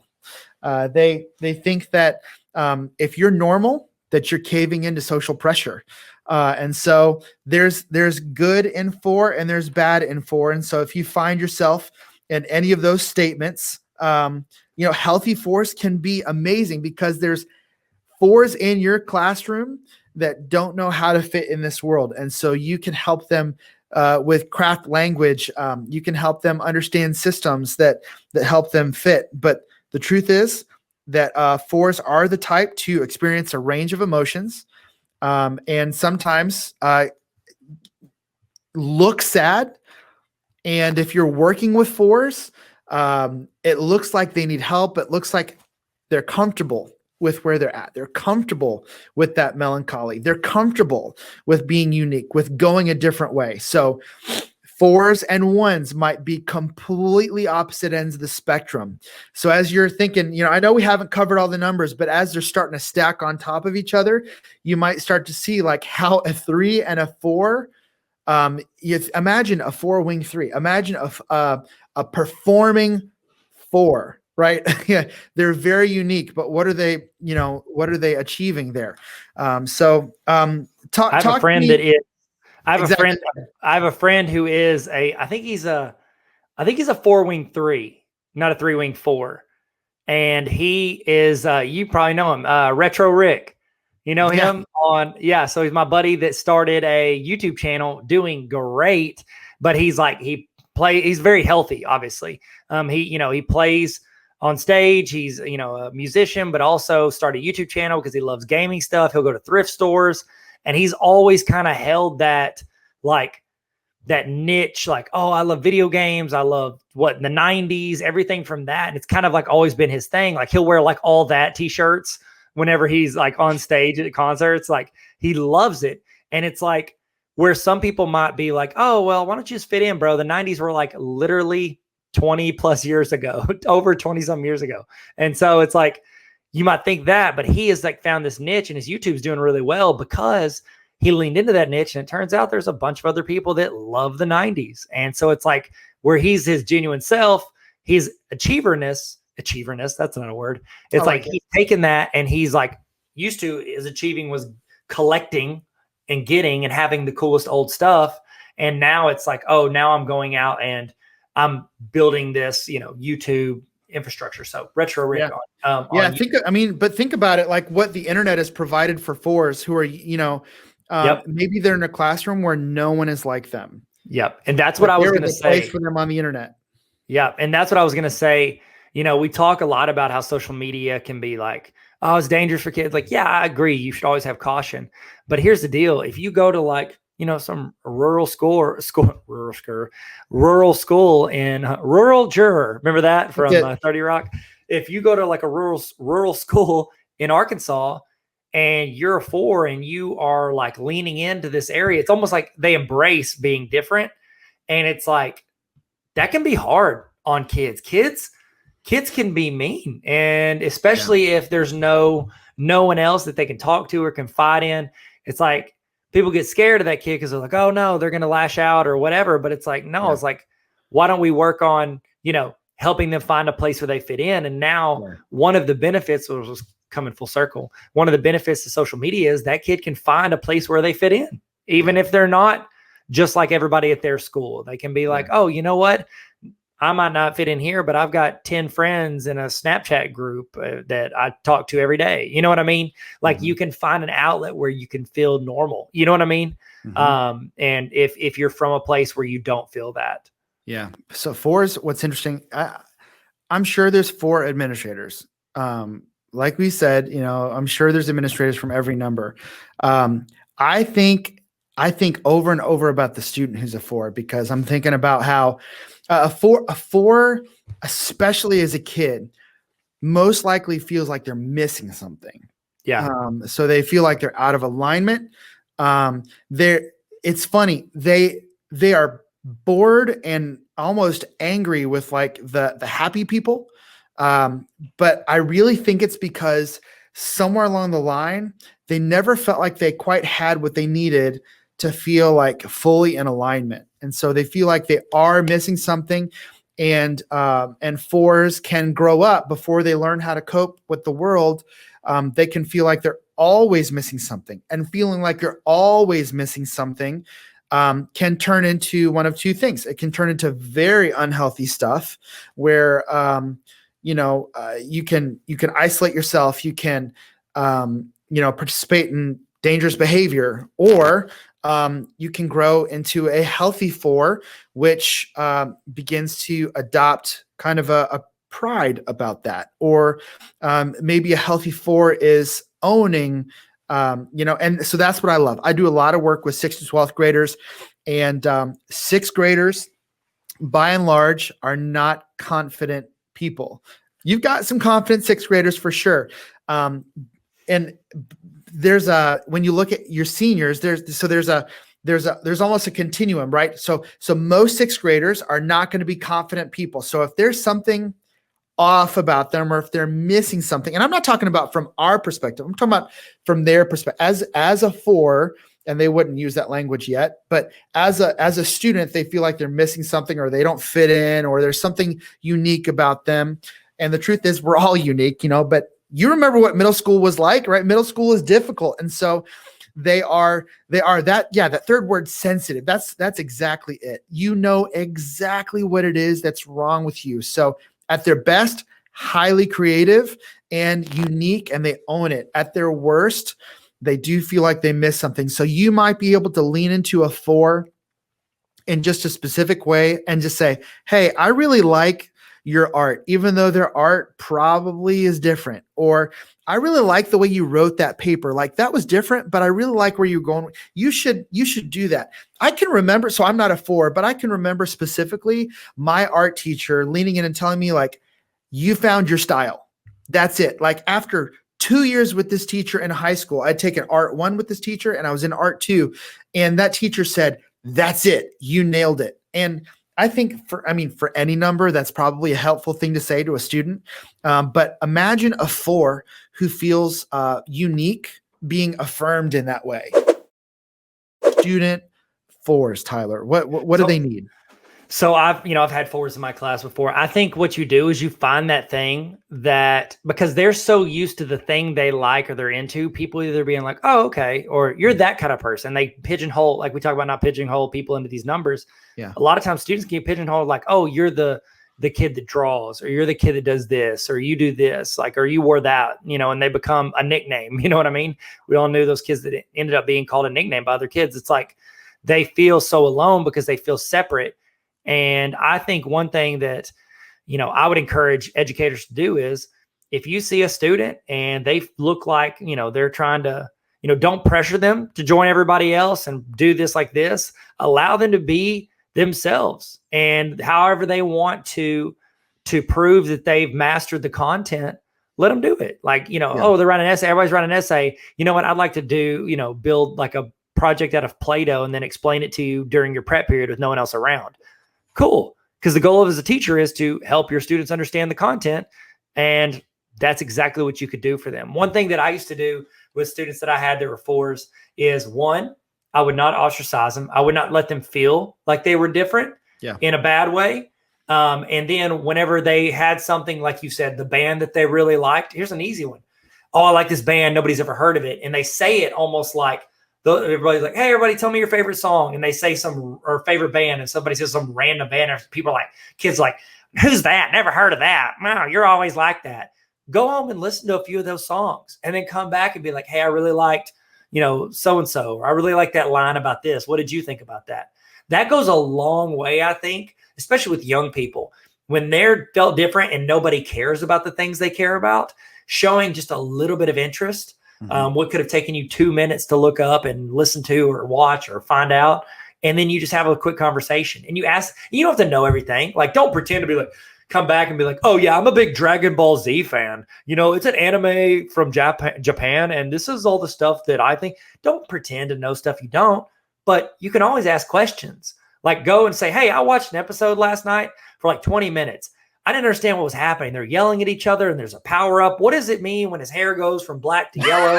You know what I mean? Like talk about with that and like ask some questions, just caring enough to dip a toe into their world and then ask about it. I think that goes a long way. I'll say this. I had one of the clubs I was a sponsor of, and I use it as an example with Japanese cartoons, but I was a sponsor for Anime Club.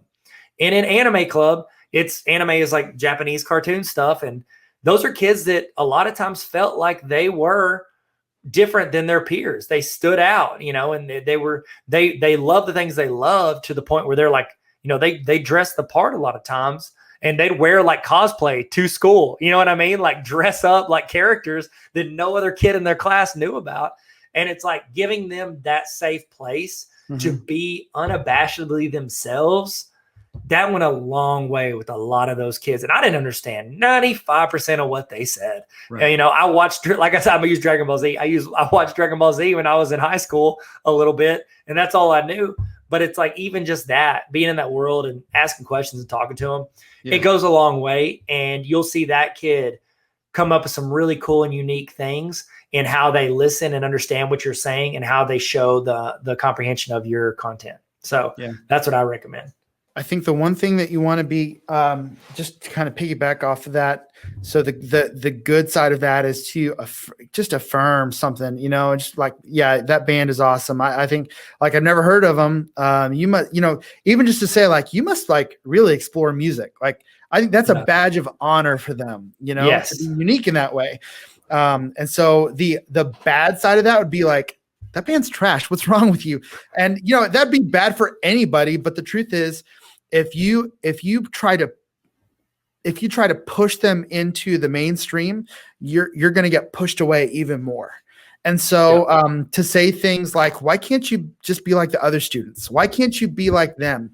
Because comparison is constantly running in their brain. And so they would tell you, like, I would never dress that way. I would never wear those clothes. I don't care what's in style. I like what I like. At the end of the day, they do sometimes feel in their worst moments like something is missing in them. And so they heard the statement at some point, you'll never fit in.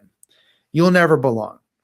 And so what does it look like to say, like, yeah, that's really cool. That's unique. Like, I like the way you dress today. Like, tell me about it.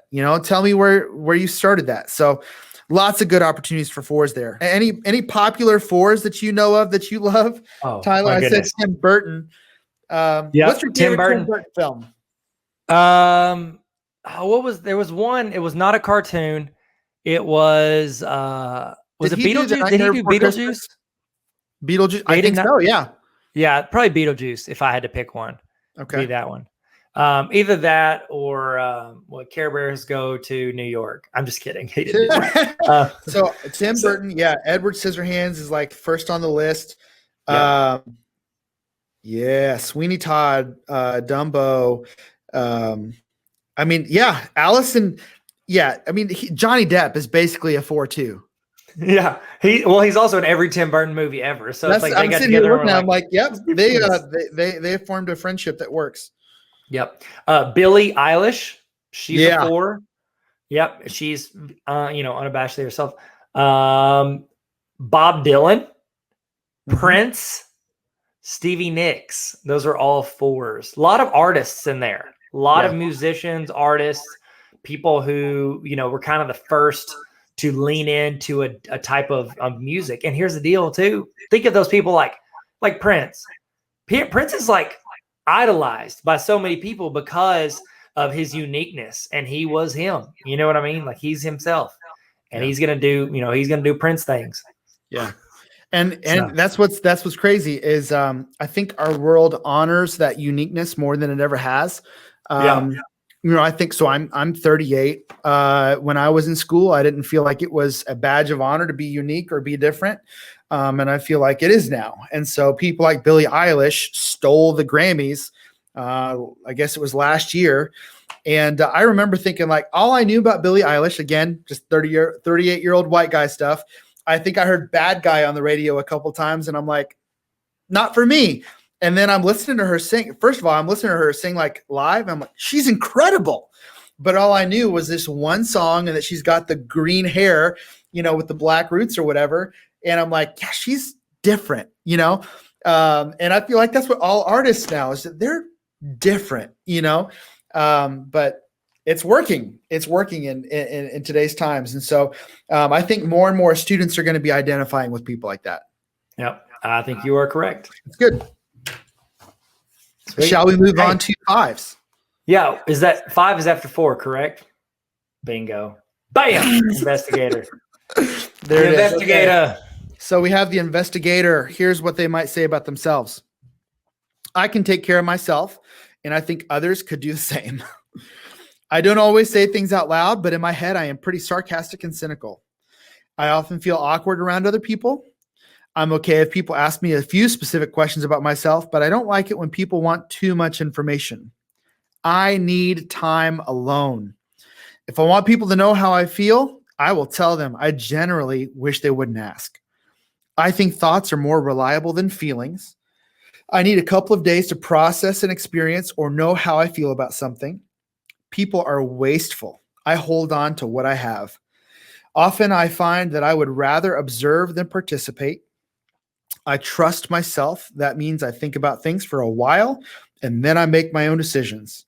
I can't understand why people get together just to hang out. I'm a listener. I have to be very careful with my time and energy. I get tired when I have to be with people for too long. I often felt invisible as a child. Sometimes as an adult, I choose to be invisible. Sometimes I think I should be more generous, but it's hard for me. In groups, being uninformed makes me very uncomfortable. I don't like big social gatherings. I'd rather be with a few people. Material possessions don't make me happy. All right. So that's the 5. That's the investigator. The 5, here's the way I like to classify the 5. The 5 and the 9 are the 2 lowest energy numbers on the Enneagram. So you're going to hear the 5 and the 9 both say they have just little bits of energy. In fact, I've heard of the 5s being their energy is like manna. When it runs out, it is gone, and it is precious. So you might see a 5 at a gathering. Just understand they probably don't want to be there. If plans are canceled for a 5, they are excited. They would much rather stay at home. And that energy is very precious to them. So, as educators, maybe if you're in your last period of the day, but your energy for people has run out, you are probably feeling that itch to like bolt as soon as you can. And that's just the way it is. 5s are also really known for wanting to like really hold up at home, not just to be alone, but to learn, to take in information, and to make decisions based on your own research. There's an endless like energy for research and learning, and that's why they're called the investigator. They are at a distance. They want to be able to form their opinion. They probably are going to take time processing at home for a while before they ever sort of speak out loud about something. Like you just heard, they don't want to seem uninformed in a crowd. There's a sense in which they want to feel safe and healthy by knowing a lot about a lot of topics, and they don't want to depend on other people. So they want to be very self-sufficient, and the way they deal with the world is that they are going to store up resources. You might call them a hoarder of sorts. They're going to store up resources that don't depend on other people, and they're going to store up knowledge so that they know how to interact in every scenario. Okay, so tell me what your thoughts on 5s as educators, Tyler. I think these are the ones that they're going to spend more time focusing on. I think you would see more of this as professors in college than like educators in K-12. Absolutely. Just because they're going to want to spend more time on like on my own, the research, the understanding, comprehending. Like they're the ones that walk in. There's not a ton of interaction with students because they've kind of got like they've got it all. I've done all the research. I know what's right. I know what's wrong. I don't really need to debate this. Just kind of listen to what I said, take notes, and good luck on the test. You know what I mean? So it's like I think those are the educators I've seen. A lot of times they end up being history teachers or science teachers, if I'm being real. If you are an Enneagram 5 in the chat, let us know. What do you teach? I'm interested to see if that was right or not. But I know, especially college professors, it's like, this is my research. This is what I've done. This is what I've done. I don't understand why I need to even meet in this class with you. Like whenever 2020 hit and they didn't have to meet in person, they probably loved it. They're like, okay, I'll post my PDFs on the classroom. You can go read it and then just submit your tests, and I'll let you know. I don't know. What do you think? How would you relate that to like a coworker?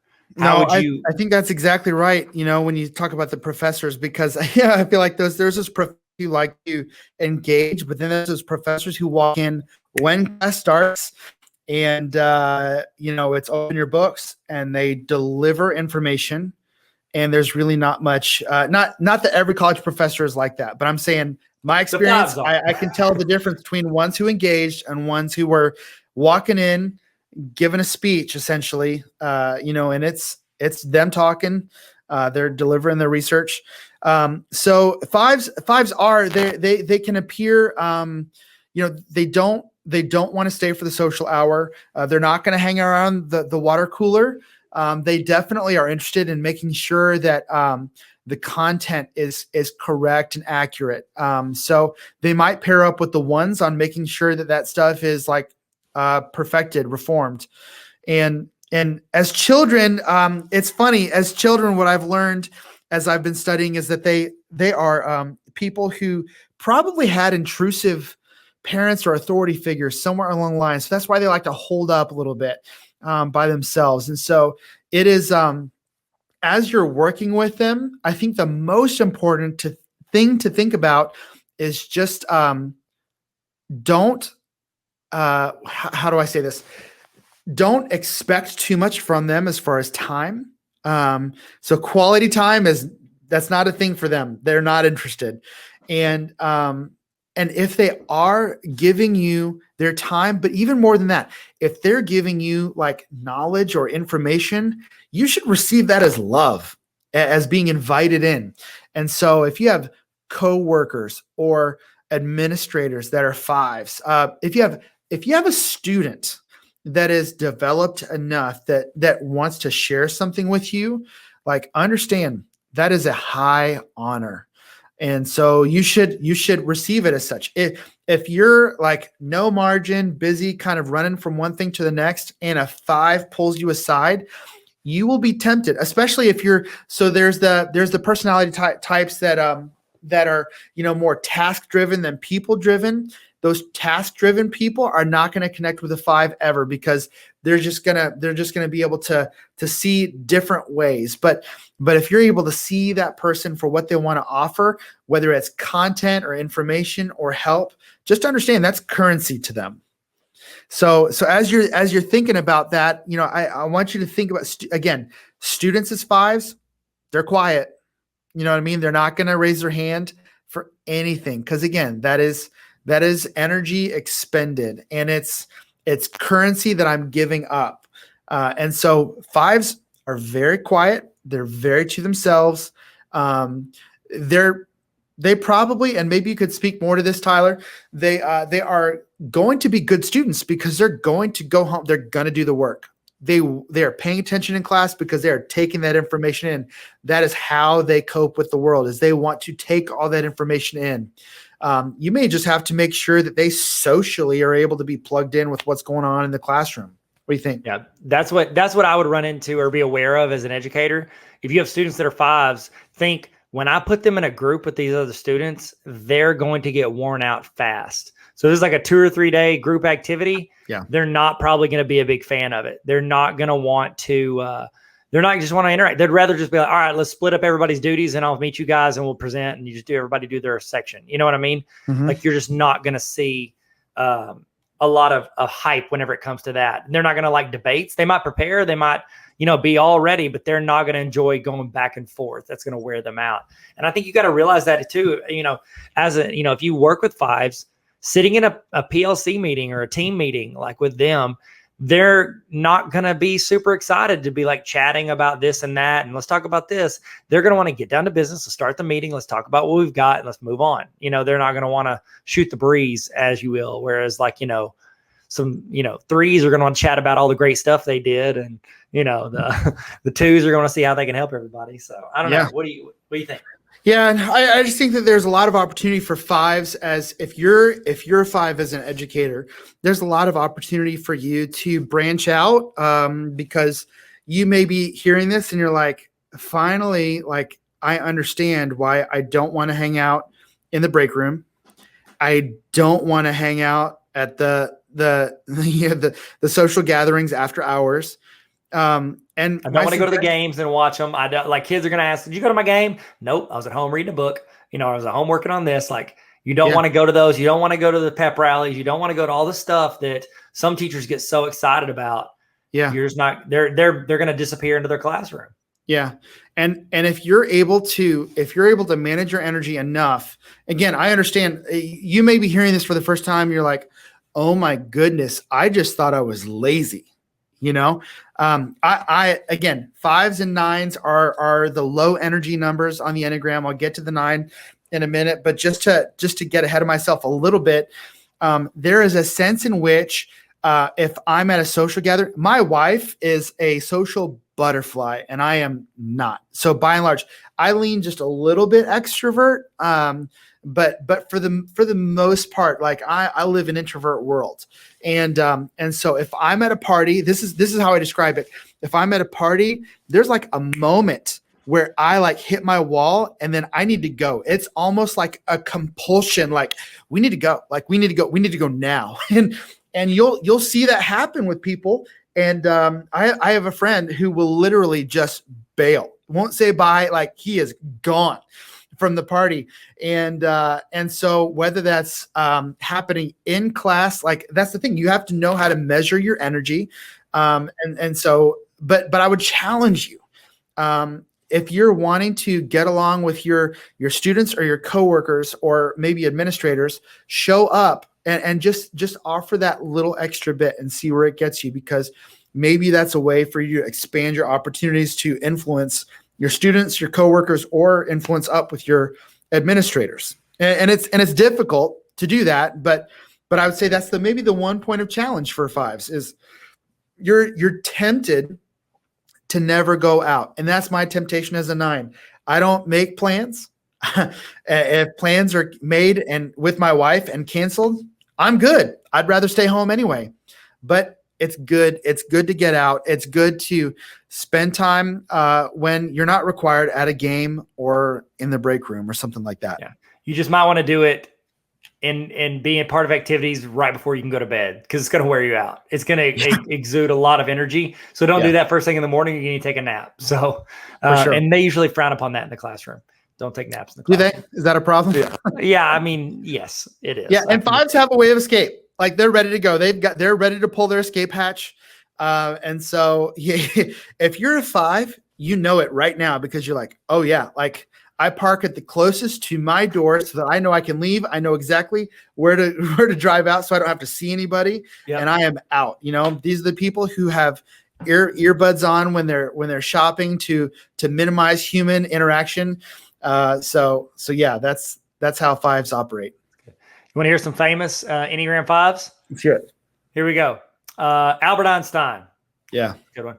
Billy Gates, Jane Goodall, Agatha Christie, Stephen King, Steph King, if he started shooting 3, Steph King, Jane Austen, Diane Sawyer, and Mark Zuckerberg.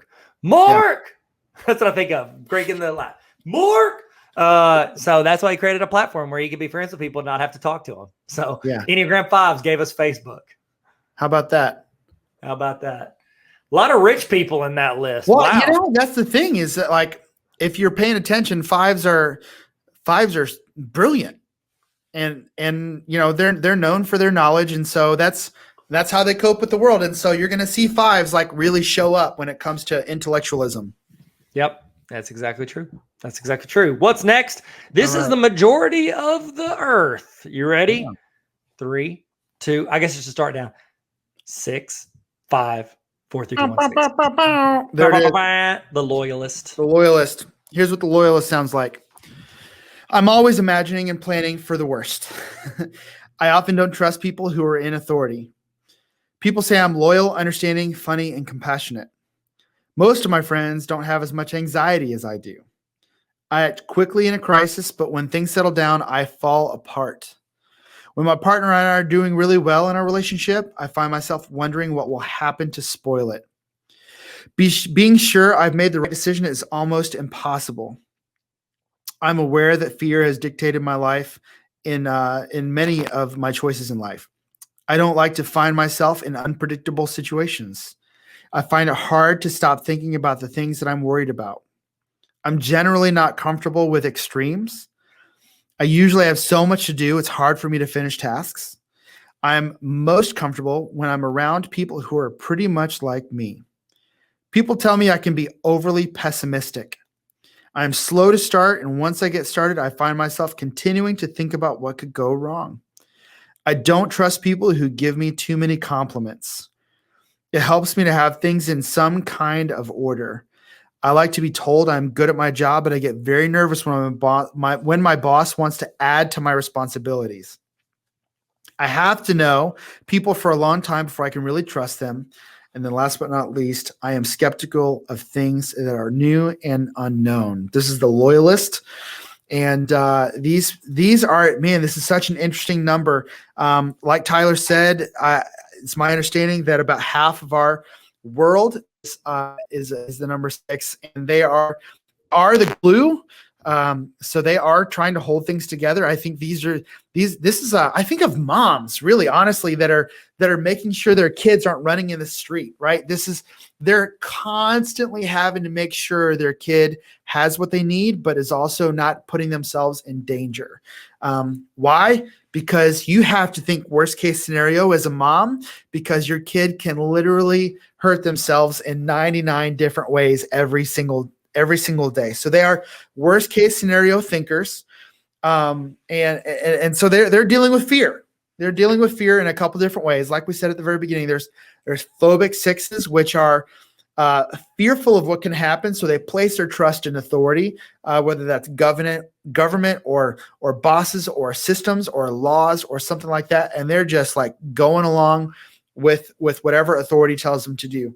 Then you have counterphobic, which are against it, and they are questioning everything about authority. So administrators are starting to their ears are perking up, and they're like, I think I know some 6s because I get questioned a lot, and I wonder. So these counterphobic 6s are like pushing against administrators. They're pushing against bosses. At every turn, they are balking at government ordinances. There's things that they're constantly looking around every corner. They're questioning everyone's motivations. And so 6s are worst case scenario thinkers. So you might think of them in their healthy way as planners. These are people who are thinking like, if this could go wrong, then I want to make sure that I mitigate those risks and plan accordingly. But then you've got people who are just willingly submitting to authority and just kind of doing whatever is being told. So 6s are kind of hard to pin down because, you've got one or the other, but just understand that these are people that are dealing with fear either one way or the other. They are worst case scenario thinkers. It's pessimistic. They've been called pessimistic. They might say they're more realistic, right? Because they're looking at what's happened in the world. They're probably dealing with whatever's happened in their past. And so if something has happened to negatively impact them, they're going to make sure that the world can't impact them again. So as you're thinking about you as a 6, you as a healthy 6 are going to be able to, again, mitigate risks. You're going to be able to make plans. You're thinking about all those students and where they're coming from. And so my guess is you're shepherding your classroom. You're thinking of those students as students that could take one wrong turn and have that impact them. And so for you to be able to shepherd those students well, you're going to mitigate those risks. And then if you have 6s in your classroom, exactly like that says, to say you're safe, right? You're safe and okay in this space. That is something that a 6 would love to hear. What is your experience with working with 6s in the classroom? So as far as students go, I think they don't like things to be shifted up or changed. Like, you think, oh, they're going to get excited if we go outside. Give them a heads up. Don't let them be surprised on why you're going outside. Like, even though like they know they're probably not going to take a pop quiz outside, you're going to be like, no, we're going to do an activity on mean, median, and mode, and we're going to throw frisbees or something. You know what I mean? Like, let them know what's coming up. Give them the agenda. People don't want to be confused. And a lot of times with 6s, because they get anxious, they get nervous. It's like, you never want to tell a 6, hey, can you meet me in my office tomorrow? If you're an administrator, tell your teacher the 6, hey, meet me in my office tomorrow. What is it about? We'll talk about it when you get here. You just gave them 24 hours of dread. Like they are, from what I can tell, like they like consistent check-ins. They like to know that they're on the right track.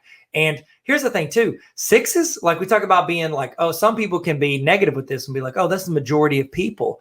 Like, oh, I want to stand out. I want to be this, or this. Look, 6s make the world run. Like, if not, there would be a whole lot of undone stuff because the 3s have moved on and they've left it. Like, 6s are the ones that are consistent, and they teach at a school and they teach the same subject for for 2 or 3 decades, and they know their material and they know the community. They know the students feel comfortable walking in their class because everybody has felt comfortable for years going in their class because it's consistent. It's not, the teacher's not trying a bunch of crazy things that might or might not work. Now, get it. I love when teachers try things and do things, but it's like they're going to slow roll that. They're going to give you teachers are going to give them a heads up if they're a 6, and students, they like to hear what's going on. Am I in a good place? They like to be able to check their grades at any point. That you've got a lot of parents, like you said, there's a lot of moms, there's a lot of safety. Like they want to know what the students' grades are. They're the ones checking in on their grades, and they're not trying to be annoying. They're not trying to be frustrating. They just want to know they're not supposed to be stressed out about something, and they don't want to be anxious because their kids they walk home and they're like, hey, how was school today? It was good. Like, how are your grades? They're fine. You know what I mean? Like they want to know because I want to be able to help or correct or get things on the right path if it's not. So that's what I've perceived as 6s. And 6s that have worked for me, I'm like, it's almost like they enjoy evaluations because they want to know that they're on like the right track. They don't like once a year evaluations. They like me to walk in there. They're going to get nervous when you walk in their class to observe them. But if you leave a little Post-it note that just says, I love how you did this. Keep doing this. This is great. Like they want to know that they can keep driving on that at the same speed on the interstate with what they're doing. Yeah. Now the thing that brings us to that, we have to remember that something happened in a 6's world as a child where they had to cope with fear. And one of the things, and everyone's story is different. Like we've said, there's a different shade for every number, but by and large, when you talk to 6s, something happened in their upbringing where there was like instability somewhere. And you got to think about a kid who wasn't able to trust someone that should have been trustworthy, whether that was parents or authority figures of some kind. Something happened that broke their world. And it's heartbreaking when you think about this. You think about a kid who's growing up in a world and saying to themselves, I have to check authority figures at every turn because they can't be trusted. Now, I can remember, and I'm not a 6, I'm a 9. I gave implicit trust to authority figures for a long time. And so I don't know what this is like, but when I meet 6s, sometimes I'm tempted, maybe as a kid or a teenager, to be like, what are you so worried about? Quit being a conspiracy theorist. I think I would have said that, like, you're such a conspiracy theorist. And the truth is, that's a person that probably dealt with a lack of trust early on, and they realized they couldn't trust somebody. And so that is why they challenge authority. And so think about that as you think about that as a kid, right? In your classroom, you might have to let them know over and over and over again. It's okay for you to ask questions. It's okay for you to ask why.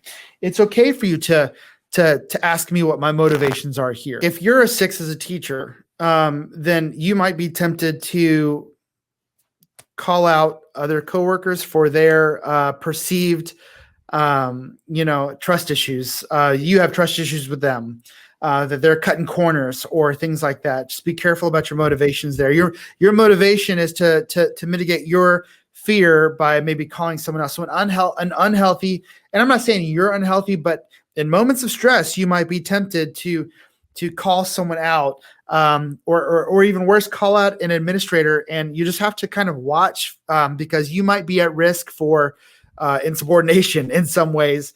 And so you definitely want to be careful about how you treat your administrator, because sometimes people act really, well, arrogantly would be the harsh way to put it, towards people in authority, because they think they can just kind of lob insults as like, well, you're just out for yourself, or you're just, and the truth is maybe you need to take your game up a little bit and ask good questions. Can you tell me why we made that decision? Can you tell me what was your motivation behind that? Because I see this, and that, and your administrator may love that. But if you come across with that, like, that counterphobic 6, like, you're just out for yourself, or you're, that's bad mojo, and it's not going to work well for you. No. And I highly recommend, if you're going to ask those questions from an administrator, go talk to them in private. Do not bust that out in a faculty meeting. Don't put it out in a PLC, because then you're putting your administrator on the spot, and they do not like that. So if you're going to ask those questions, be calm, breathe, walk in, come up with the questions, like list it out, and then have reasoning. Like, I need to know this because of this. Like, a lot of times administrators feel like it's an attack, like they didn't explain it, or you feel like you're saying that what they're wanting to do is not important, or they're not focused or whatever. Another little trick I've heard, I read this in a book, The Ride of a Lifetime. If you're sitting there, hold your palms up and set them on your knees. It actually naturally calms you down. So there you go. That's a little, it's a little user. Yeah. You just stand there if you're going to fight with somebody. Is that Bob Iger who wrote that? Bob Iger book. Yeah. He talked about it. I think it was whenever they were looking at hiring him to be the, was it CEO? Was that the terminology of Disney? And he was meeting, and a board member was kind of like coming at him, and he just like had his hands up, had him on his knees the whole time. And it made him like, it forces you to kind of calm down. It's like natural. Yeah. So do that before you go in, because you don't want to attack your principal. I promise you that. Yeah. They're going to pull rank. Any other thoughts before we list off some famous sixes? No, I just think, I think that you've got to be in tune. Like I said, that's the one unique number on the Enneagram that gives you two different perspectives, and they're two wildly different kind of people. And so you've got to be in tune with what your motivations are. A worst case scenario thinker isn't necessarily bad. Like, it's not bad to be realistic, but it is bad to probably like stay keyed up all the time mentally because you think something bad is around the corner. So just kind of watch your levels there. It can be exhausting too. Yeah. Being anxious for a long time, it wears people out. So famous Enneagram type sixes. We got Mark Twain, George H.W. Bush. That's the first Bush president. We got Joe Biden, Prince Harry, Marilyn Monroe, Woody Allen, Richard Nixon, and Jennifer Aniston. Richard Nixon I thought was interesting, because I don't think of him as six, but then you talk about an unhealthy six. He got so paranoid, which led to all the stuff he did. You get super anxious, and you start building a narrative in your head. And that's one thing I was going to add too. I didn't say, with a lot of sixes, I recommend you check in. If you start building a narrative in your head, if you start getting frustrated because you don't know why certain decisions are being made, go talk to them. Do not build a narrative and start rumors and, let that stuff, like, go and ask the questions calmly. Remember, calmly, but ask those questions. So that's what I recommend to you from a teacher, administrator, or whatever. I highly recommend just don't guess and don't let your anxiety, control you and control your conversation. And if you've got sixes on your team as an administrator, keep tight communication, because you never know what's going on in their heads. They're a lot of times, if you don't provide answers, that we're filling in the blanks, and so it's important to keep that good communication going. Yeah. We used to do, when I was at central office, when I was director of curriculum instruction, we used to send out occasionally, and we didn't do it as much as I wish, started doing a state of the district report. So people could submit anonymous questions in a Google form, and I would answer every single question, and then we'd send it out, once every month or two, and just hit every question we could.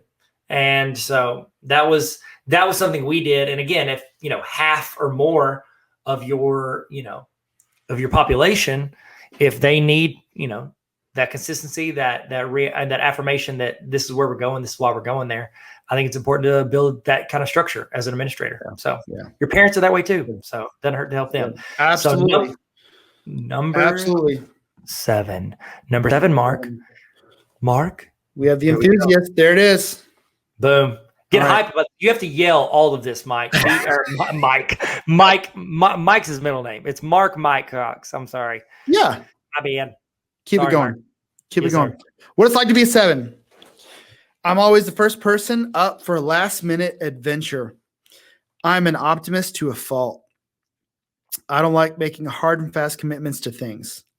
I suffer from FOMO, fear of missing out. Anticipation is the best part of life. People close to me say that I can be argumentative and act superior. Variety and spontaneity are the spice of life. Sometimes I get so eager for the future that I can hardly wait for it to get here. It's hard for me to finish things. When I get close to the end of a project, I start thinking about the next thing. And then I get so excited, I sometimes just move on. I usually avoid heavy conversations or confrontations.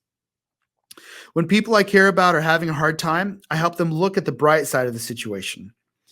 Other people think I'm sure of myself, but I have lots of doubts. I am popular and have lots of friends. When things get too serious for too long, I usually find a way to get people to lighten up, often by telling jokes and funny stories. I don't like endings, so I usually wait for people to break up with me. I quickly get bored with the same routine and like to try new things. Almost everything can be more fun and entertaining with a little effort. I think people worry more than they should. Life is better than people imagine. It's all about how you explain things to yourself. And then last, I don't like it when people have expectations of me. All right, so the enthusiast, this is someone who is planning the next fun thing while they're doing the fun thing right now. This is the life of the party. This is high energy. I would guess probably the highest energy person on the list. They are always looking for something fun to do, always planning something fun. And they are dealing with a fear or a need, probably a need to not deal with sad feelings. And so this is someone who is, like, when we say anticipation is one of the most important things that someone can deal with. Yeah. Like, and I can tell you, my wife is someone who's like, you know what? Don't drop a date night on me like 30 minutes before we go out. Like, tell me on Monday that we're going out on Saturday, and that will make my week so much better because I just anticipate like going on date night. And so that's something I've learned, right? Set up the babysitter ahead of time and all that, because the fun of date night for my wife, half of it is just thinking like Saturday night, like I'm working hard all week because I got to look forward to Saturday night. So healthy sevens are aware that there's fun stuff out there, but they don't have to avoid dealing with feelings of sadness or pain, that they know how to deal with those. Unhealthy sevens haven't dealt with that kind of stuff. And it's a pretty dangerous place to be one of those people. Now, your kids in your classroom probably don't know how to process feelings of pain. And so they're going to mask that by all kinds of things, right? And we cope and we numb and we medicate. Sevens are going to do it by having fun. They're going to plan something fun on the playground for little kids. They're going to plan something on the weekend. They're making sure in class they have plans on Friday night, and they have plans in case those plans get broken. So they're always keeping their options open because they are trying to hang out. They're trying to fill that void. So unhealthy sevens can be probably more trouble for themselves than anyone else, because that mental health can be a struggle for a seven. So yeah, you see that slide there, to be happy and content. Their biggest fear is to be bored in life or missing out on something, to constantly want to fill up with excitement and experiences. So yeah, this person is probably not buying a bunch of stuff, but they are definitely trying to do all the fun things. And how does that apply in the classroom, do you think? I think these are going to be your naturally excited kids to do stuff like especially something where they get to present, where they get the chance to be the leader in a group. They're going to always be drawn to that. The issue you usually have with as a teacher with these students is reeling them in. You know what I mean? Like like you said, they're going to make a joke. They're going to be life of the party. They have to find that happy medium between, I can joke with the teacher. These are my boundaries in here. And I think one of the things is when you draw attention to a student like that, if you're correcting them or whatever, that's still attention. And especially young people, it's like, if they get that attention, they're cool with it. I don't care if it's good or bad. No, what is it? No, with no press is bad press. Is that the term? That's not the term. What is it? Oh my goodness. It's not press. I don't know what the word. No. I can't think of the word. Someone's saying it in the chat right now. I know. Say it in the chat and fix us. Oh my goodness, that's going to bother me now. But they're going to want attention on however they can get it. A lot of them, if they're in an unhealthy 7, they can't control it because they want people to look at them. They want the attention. And I think that one of the things you got to do as a teacher is don't give them extra attention by like getting onto them. Discuss it with that. Hey, step outside of the room. You separate them from the situation and then go talk to them. That's not what they want. You know what I mean? They want to be given the permission to be the life of the party. And you separate them from it, discuss how that's not okay, as opposed to them getting the chance to be, recognized throughout, all of the things they're doing in class. Would you say separating them disarms them? I think so. In a healthy way? Yes. I think that like walking outside and talking to them one-on-one, what you're doing is you're taking away their audience. Yeah. And so they don't get the chance to perform by making jokes or being a disruption or whatever. By stepping out there, it's like you took away the thing that was fueling it. So now it's like, okay, let's actually have a conversation and see if you can understand why it's not okay what you did, or the way the class went. So yeah, I think too, if you know a kid leans in a 7 direction and you watch their behavior and it seems like they're compensating for some sort of pain, then you might know maybe stuff isn't so good at home.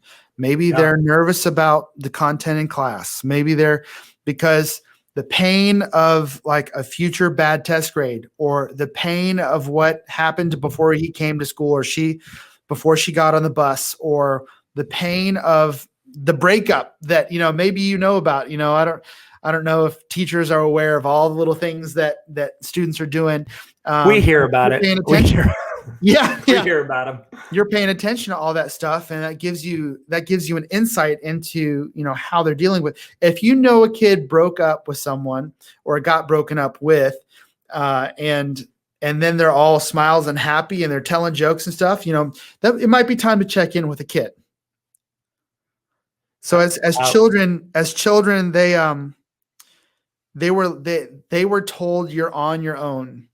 In how you deal with pain and sadness. And so how does a kid deal with pain and sadness? I mean, candy fixes this.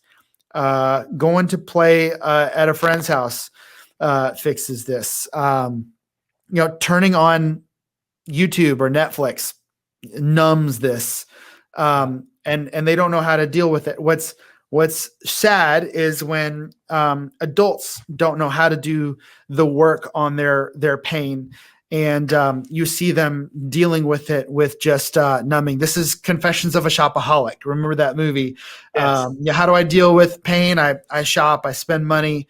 In the worst forms, it's substances. It's that kind of stuff. And so if you are a 7, healthy 7s are great. Right. And they bring a lot of fun to the classroom.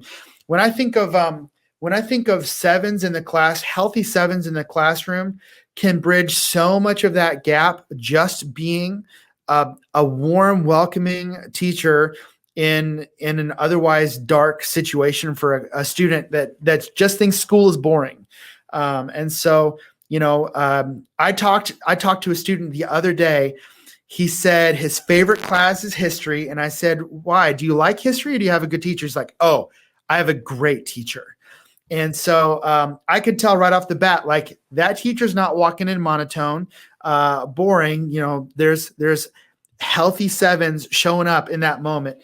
Not saying that teacher's necessarily a 7, but that's what a healthy 7 does in a scenario. Now, unhealthy 7 kids, you need to watch out for. Because they are not developed, right? No kid is developed enough to know how to process or to cope with this world, whether it's school or whether it's outside school. It's probably in most cases outside school, and they don't know how to deal with it. I've had some conversations with local educators here, specifically counselors, actually. And what they're saying is, and I don't mean to tell, educators how to do what they do, or parents how to parent, but the counselors are hearing from the students that the pressure to achieve is so high that when a kid gets a bad grade on a test, the GPA goes down, they don't get accepted in the college they want to go to, all of a sudden, like it's over, like their plans are over. And so there's a lot of mental health. I mean, I think we understand that Gen Z has a spike of anxiety and depression and suicidal ideation. And that is, the pandemic didn't do us any favors with that either. And so if you have a 7 kid, they're finding ways to cope with that pain. You need to be watching out for them. You need to be, because you may be their first line of defense.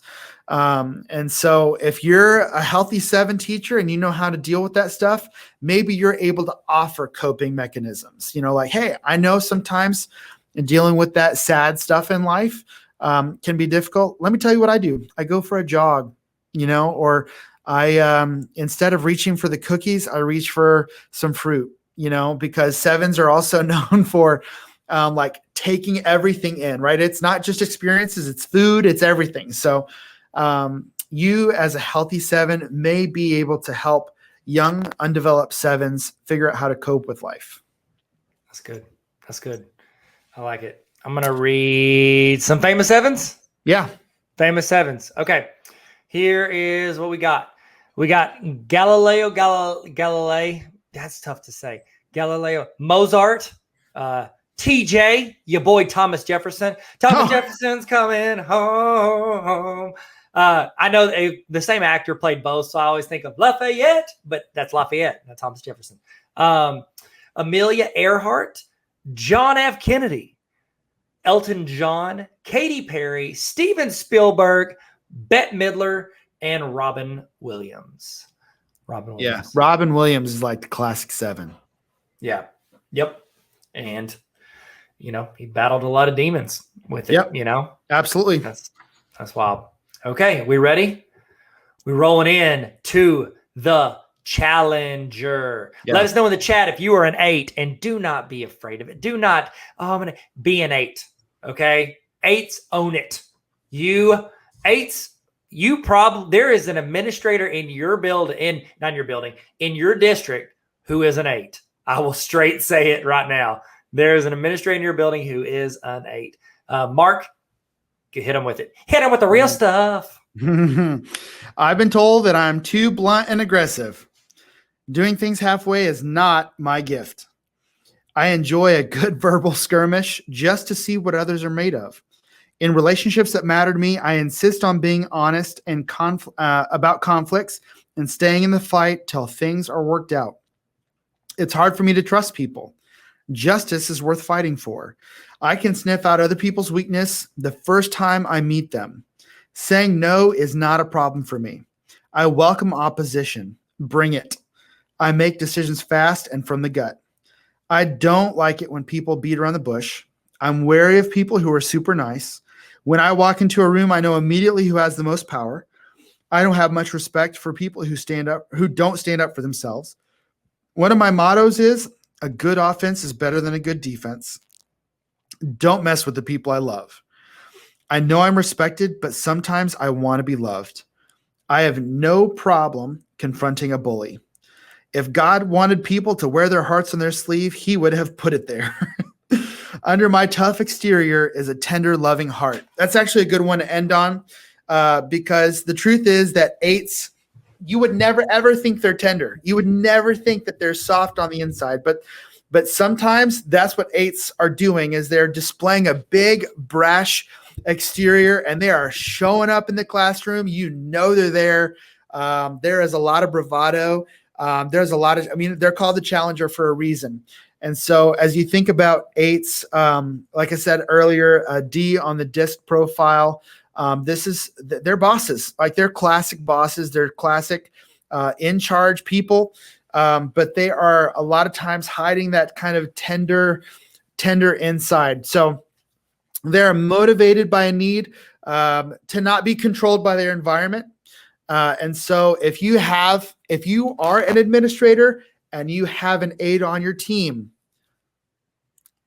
that's a lot to deal with sometimes, right? Because they're challenging you. And it takes a really healthy administrator to know how to be challenged and to respond in a healthy way. Tyler, I know you've got to have a story about what it's like to be challenged by an 8. Yeah. Okay. So, yes. Well, when I was an administrator, I had a teacher who was very had a very strong opinion, made other people felt like they were always condescending to them. Like it was everything they said was just very like, oh wow, that like everybody felt hurt by this person. You know what I mean? And then I remember there was some meetings and I just was like, very confident with some thoughts that I had. And then they asked to speak with me. And when they did, they said to me that they felt like I was being very condescending to them. And I remember I smiled and I almost started laughing out loud because I was like, are you serious? Like, I feel like that may very legitimately be on your birth certificate as your middle name. But here's the thing, I'm married to an 8. I've worked for 8s. When they come in hot like that, when they come in and they just make you feel like this big, a lot of times they don't mean to. It's just that's how they handle situations. Right. That's their gut reaction is this is how but then again, they recover almost just as fast. It's like a bull. They hit heads, shake it off, and then they start walking next to each other. You know what I mean? Yeah.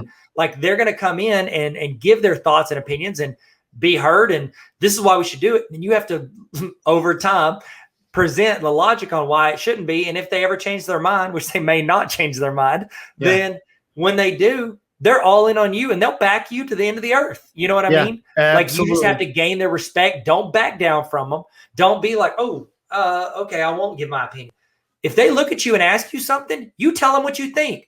And if they say, nope, I don't like that, go, okay, you're the boss. If they're your boss, if they're not, you say, well, we're going to do it anyways because I'm your boss. You know what I mean? So it's like you have to respond to them like, I'll give you my opinion. If you don't like it, cool. You're in charge. Let me tell you, I'm a 9. And so again, a little bit of, getting ahead of myself. 9s are non-confrontation. That is what they're known for. So I do not ever want to match 8's energy. If you're coming at me like that, my whole motivation is to not feel like I need to challenge you at all. Like that's the opposite of what I want to do. So if I have an 8 as a boss, which I do, I have a very healthy 8 as a boss, not just saying that, but like he's phenomenal. And so he doesn't ever come across as domineering. But if he did, I would have to, as a 9, really find a way to come up to his level. And it's really not necessarily, yes, energy, if it's empty energy, that's not respected. There's energy and there's conviction and all of that. So if you've got the reasoning, an 8 will respect it. If you're going to match their energy, they're going to respect it. So there's that need for to not be controlled. And I think, as far as 8 administrators go, if you have an 8 administrator, just understand that they appreciate that kind of energy. As a 9, I wouldn't think anyone would ever, it comes across as rude. You know what I mean? I'm like, why are you being so rude to me? And it's not, they would never think it's rude, So you just need to understand kind of how they're coming from. I think 8s as children understood that the world is a hostile place and only the strong survive. So there's that element of innocence that was lost early as a child for 8s. And so just understand that they are coping with a very difficult, hostile world that no one's got their back. And so, of course, they've got that energy because they have figured out how to deal with it as a child, and you should too. So 8s can be amazing. In fact, I don't want to get ahead of you, Tyler, but my favorite 8 in the world is Martin Luther King Jr. And he was strong. I know that, we say all the time, that, Martin Luther King Jr. was his hero. He was amazing. When he was alive, he was like one of the most hated men on the planet. And so you think about it, he was bold. And so it did not bother him as far as I understand, that he had some haters out there. And so obviously there was a lot of energy being expended there against him, and he matched it. And so he was not going to be controlled. And specifically for racial reconciliation and all the justice work that he did, he was not going to be controlled by an ugly system that showed, preference to a specific colored people. Who else? What kind of popular eights are out there? Okay, so Martin Luther King Jr., obviously, he's on the list. Clint Eastwood, Serena Williams, Kamala Harris, Winston Churchill, Barbara Walters. Okay. I don't know. Sorry, that one caught me off guard. Ernest Hemingway and Queen Latifah. I don't know. Sorry, I don't mean to stereotype. It's just like I've only ever seen the clips. I guess because I've only ever seen clips of Barbara Walters sitting across somebody going, "How did that make you feel?" And you know what I mean? Like that's all I've ever seen her from. So, but maybe she has. But yeah, I can see that. And what we read Joe Biden earlier. I'm thinking, between Biden and Harris, we have an 8. And can you remember what he was? He was not an enthusiast. I want to say loyalist. We'll have to go back and find. I'll have to go back and look. Yeah. So that's interesting. So anyway, eights are great. If you're an administrator in your 8, just understand that people see your energy as hostile. Yep. And so just be careful about your communication. And then you know what I found? What? Say that again. I was just saying same thing for teacher. Just watch your communication styles. Absolutely. And one thing I would recommend, because like I said, I've worked for 8s, I've worked with 8s. My third highest thing is an 8. So I have tendencies. I've kind of narrowed it down to where there's like 4 or 5 things that I go 8 on. You know what I mean? I'm just like, no, we don't need your opinions. This is what is best. You know what I mean? Yeah. And I will go head first into it on those things. But what I would recommend, if you have an 8 as an administrator and they say something that hurts you or offends you or feels condescending or anything, they're going to respect you if you meet with them, walk in their office, not mad, but you assertively say, the way you said that came off like this. This is how it made me feel. I checked with a couple friends to make sure that wasn't confidential. They're not going to run their mouths because you don't want to feel like you ran everybody with them, but you want to be like, I'm not making this up. This is how I felt. You don't have to say you checked with anybody else. Be confident that this is how I felt. And I would appreciate it if you didn't do that. Again, you know your principal better than we do, but I know that traditionally I've seen 8s respect that when you lay out, this is why. I'm not acting off emotion. I'm telling you, this is the way you sounded. And I think anybody would interpret that. So I've got a lot, my wife's an 8. I got a lot of experience with 8s. So I got you, fam. Yeah. So sweet. So type 9. Some might say this is the greatest Enneagram. I would. Yeah. Correct? Yeah, I know you would. My guy. All right. So here's what it's like to be a 9. I'll do almost anything to avoid conflict. I am not a self-starter. Sometimes I get lost in doing trivial tasks while things that really need to get done get put off. I'm happy to go along with what others want to do. I tend to procrastinate. People seem to want me to be more decisive. When I get distracted and go off task, I give my attention to whatever is happening right in front of me. I often choose the path of least resistance. I find routines at work and home comforting, and I feel unsettled when something throws them off. Others see me as more peaceful than I really am. I have a hard time getting started, but once I do, I really get things done. I'm a what you see is what you get person.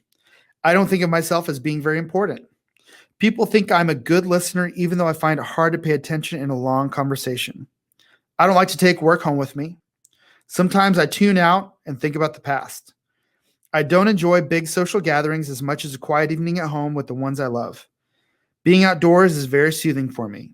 I am often quietly stubborn when people put demands on me. Last but not least, it would be selfish to spend a whole day doing whatever I want to do. So, yeah, 9's peacemaker. The issue with the peacemakers is we're trying to avoid conflict at all costs. And I don't know where that came from. I think it has something to do with the fact that 9s were told as children, your opinion doesn't matter.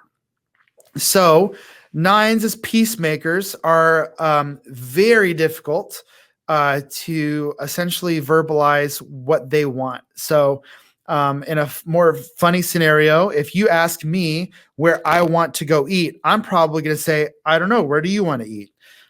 It's just going to be the way it works. I don't want to impose on people. Nines are looking for harmony around every corner. So unhealthy nines are not very in tune with their own wants, needs, emotions. And nines can be very, we procrastinate because we're dealing with the pain of getting a task done or dealing with an emotion. There is something funny about nines, and I don't know what it is, but it comes up in every conversation I have with nines. If we are bothered by something, if there's a task we don't want to start, we will avoid it by doing something completely not mind numbing, like organizing the garage. It doesn't need to be organized. It was organized last week and it is completely organized, and we're just going to move stuff around. It's incredible. And so you'll ask a nine, hey, did you get that thing done? No, but you know what? The garage is clean again. And so we can be very confusing people. But nines have this beautiful ability to see things from all perspectives. And so they are good arbitrators. In fact, I've read in different Enneagram literature that they see things from both sides. And I would only change that. They see things from all sides. If you tell me, so this is kind of what I said earlier about sixes. A counterphobic six might look at an administrator and say, like, you're just out for yourself, or you just want to do things the way you want to do it. I would walk in as a nine and say, no, they might have done this. They might have done that. They might have done that. And I want to tell you, that is frustrating for my wife, who would say, like, you know what? I can't believe that so-and-so did this. They're just blah, blah, blah, blah, blah. And I'm like, well, you haven't thought about it from me. And she's like, can you just listen to me without telling me that someone else had a different, point of view? But administrators as nines are going to be great at dealing with staff because they're going to help every staff individual. A healthy nine is going to be able to see what every staff member needs. And I think the same thing for educators. My goodness, there's not a one size fits all for nines because they're able to see what every student needs. You're going to have a tremendous gift that way. When it comes to conflict in the workplace, you're not much help if you're unhealthy. If you're unhealthy, you're avoiding it. You're walking away from stuff that's possibly conflict ridden. Tyler, give me some examples of what you've seen happen with nines with conflict in the workplace. I mean, they don't address it. So it's like the thing with nines, the thing I've seen with nines with teachers is like they'll be in one room with one teacher's griping about something, and they'll go in the room with, the administrators or the other teachers on the other side of the fence, and everybody thinks they're on their side. You know what I mean? Like nobody thinks like, oh, like if two of them talk, they can be like, well, Sally's on our side. And then the other person's like, well, Sally's on with us. And Sally's like, don't make me choose. You know what I mean? Like they don't want to pick sides. No. So it's like they adapt to everybody because, like you said, they are so good at empathy. They understand the frustrations of both sides. So, and that's the thing, honestly, when I argument, disagreements, debates, nobody's 100% wrong. Right. It's a percentage. It's a scale. And it's like nines are just better at recognizing that it's a scale, not like where an eight might be black or white. Like this is right. This is wrong. You know what I mean?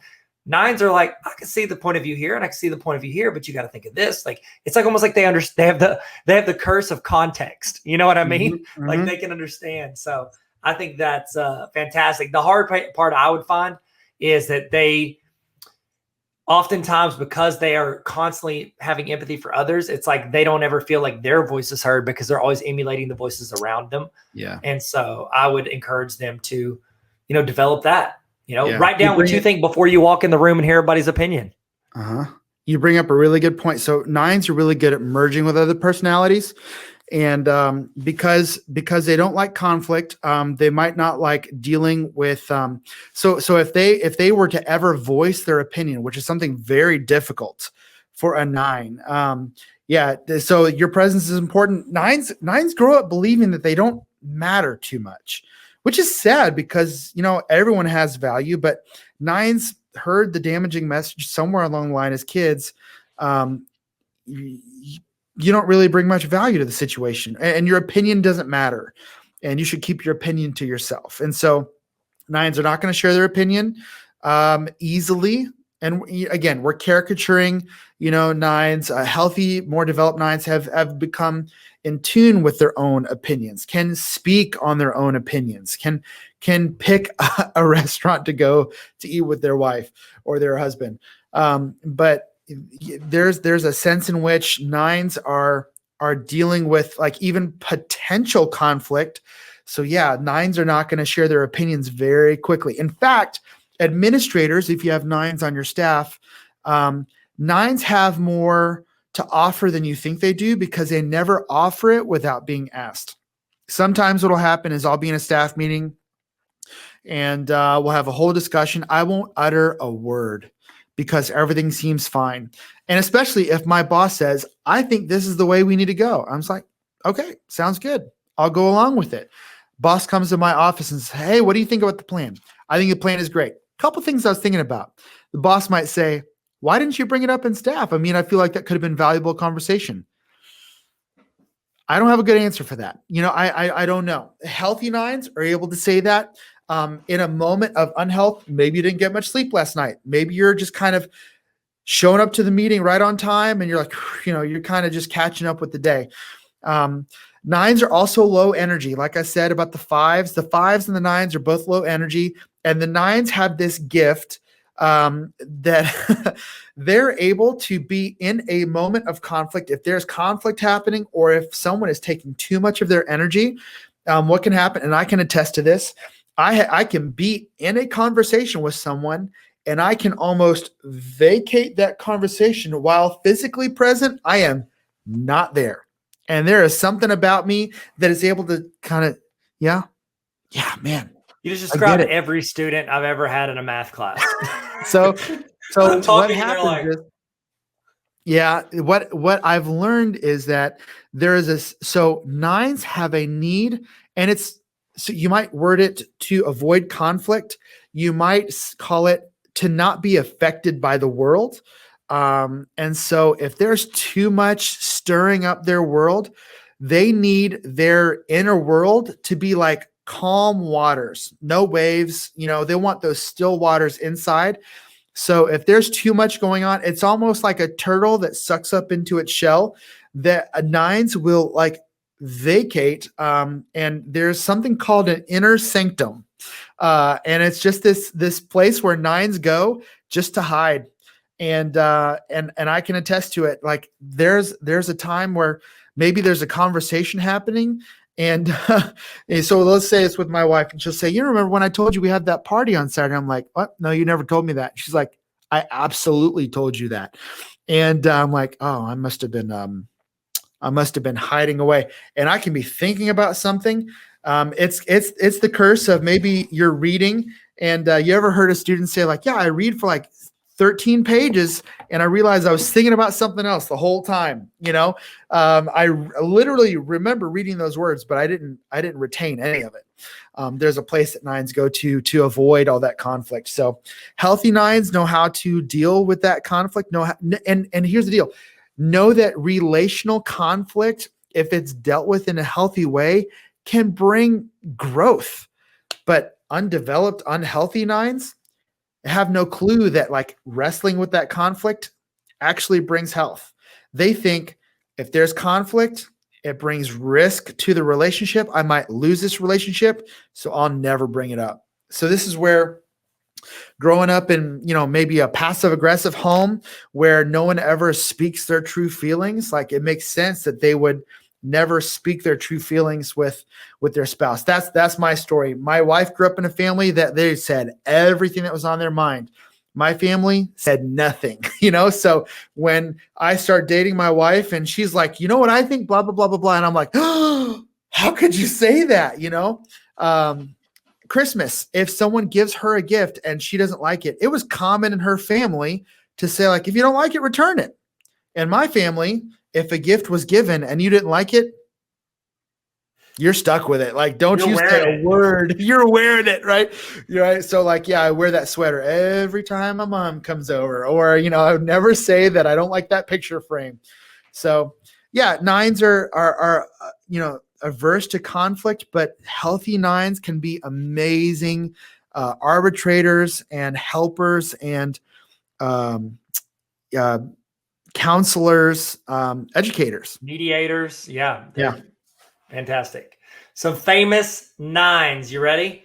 Yeah. I know that they've been listed. It's very interesting because I think like every group they've listed out like presidents and political, like historical figures that are these Enneagrams, which is interesting because, a lot of times the media paints a picture of who people are. And then you're looking at all these, you're like, okay, that was their personality. Queen Elizabeth II, Abraham Lincoln, Dwight D. Eisenhower, Ronald Reagan. This one's very president heavy. I don't know why. Ronald Reagan, Audrey Hepburn, James Taylor, and Bill Clinton. Man, look at you nines. Y'all becoming president of the United States. How about that? Probably because you make people like you because you empathize with everybody. Look at that. Everybody loves Mark. That was your show. Everybody loves Mark. So we don't ever speak up. That's right. That's so good. All right, Mark, if you could run through a couple things you recommend to people, and then we'll say goodbye. We're almost finished. Awesome. But you can just tell everybody what you'd recommend if they want to learn more, read more, everything. So a couple authors that I would suggest, like I said, you've got Don Riso and Russ Hudson, Wisdom of the Enneagram. This book, The Road Back to You, which is what I've been reading those statements from. This is Ian Morgan Cron. So Ian and Suzanne Stabile have a podcast by the same name, The Road Back to You. That's worth listening to for sure. Mark, I appreciate you. And guys, I think the more and more you lean into it, especially if you're an administrator, if you're a principal, or if your administrator is all in on this, it's a great way to understand the people you work with, the people you work for, and the people that you're serving in your classrooms. Mark is an amazing resource. If you ever want him to come in and work with your staff, hit him up. He's one of my best friends, and he is phenomenal, pretty much everything he does. So hit him up. And if you can't find his information, say you're seeing this and you don't see all the links, please contact me and I will give you his information. So thank you guys. Y'all be good. We did it. Thanks, Mark. You're the best, man. Yeah. See you guys. Thank you. We did it. We learned something. Did you learn something today? In the chat, I want you to put the thing that you are taking away from today. Put one thing in the chat right now that you have learned or that you have realized or that's reinforced something you think. Put that one that I like to call this the golden nugget. Put the golden nugget from today in the chat. And that way, if somebody's missed it or they checked in, go ahead and you guys can copy paste what other people put. If there's some advice, you can screenshot it. Get this. I want you to throw in the best thing you learned today. It's like a best of highlight reel for your favorite thing that happened during this training. Toss that in the chat right now so we can share and grow together. Okay, we're about to do the evaluation. Before we do, I want to remind you, if you want access to this entire training at any time throughout the year, not just these live broadcasts, you can join the Tarver Academy Honor. Why'd I do this? Hey guys, Tarver Academy Honor Roll. It's like Netflix for teachers. Netflix for teachers, because you have resources, you have templates, you have PDs, trainings. It's literally like a library of trainings, and then access to ask questions, to request resources that I build and send out to teachers all around the world. So tarveracademy.com/honor roll if you want to join the greatest community on the planet. And I'm not biased at all. I mean, all of us, you're on the honor roll. You want to be on the honor roll? Sick. Let's all be on the honor roll. And I'm a dean, so keep me on the dean's list. Hey, that works. Okay. All right. Now it's time for your evaluation. I'd love to get your thoughts on what you thought for this, but also I'm going to send you a certificate saying that you sat through this training. You put in the time. You wanted to learn. You wanted to grow. You wanted to get better. This is going to be a certificate that I'm going to email to you. What I need you to do is I need you to go to the link on the screen or hover over the QR code with your phone. Get your phone out, hover over it. It's gonna ask you a few questions. If you don't get this, it means that you put your email address in wrong. Make sure, please do not rush this. Type your email address in correctly. Please, I'm begging you, because if not, you're gonna email me, I never got my certificate. It's because your email address is wrong. Type in your email address correctly, fill it out, fill out your name, make sure you capitalize, make it look good, because it's gonna fill into the certificate from this. So I need you to put this in correctly, please.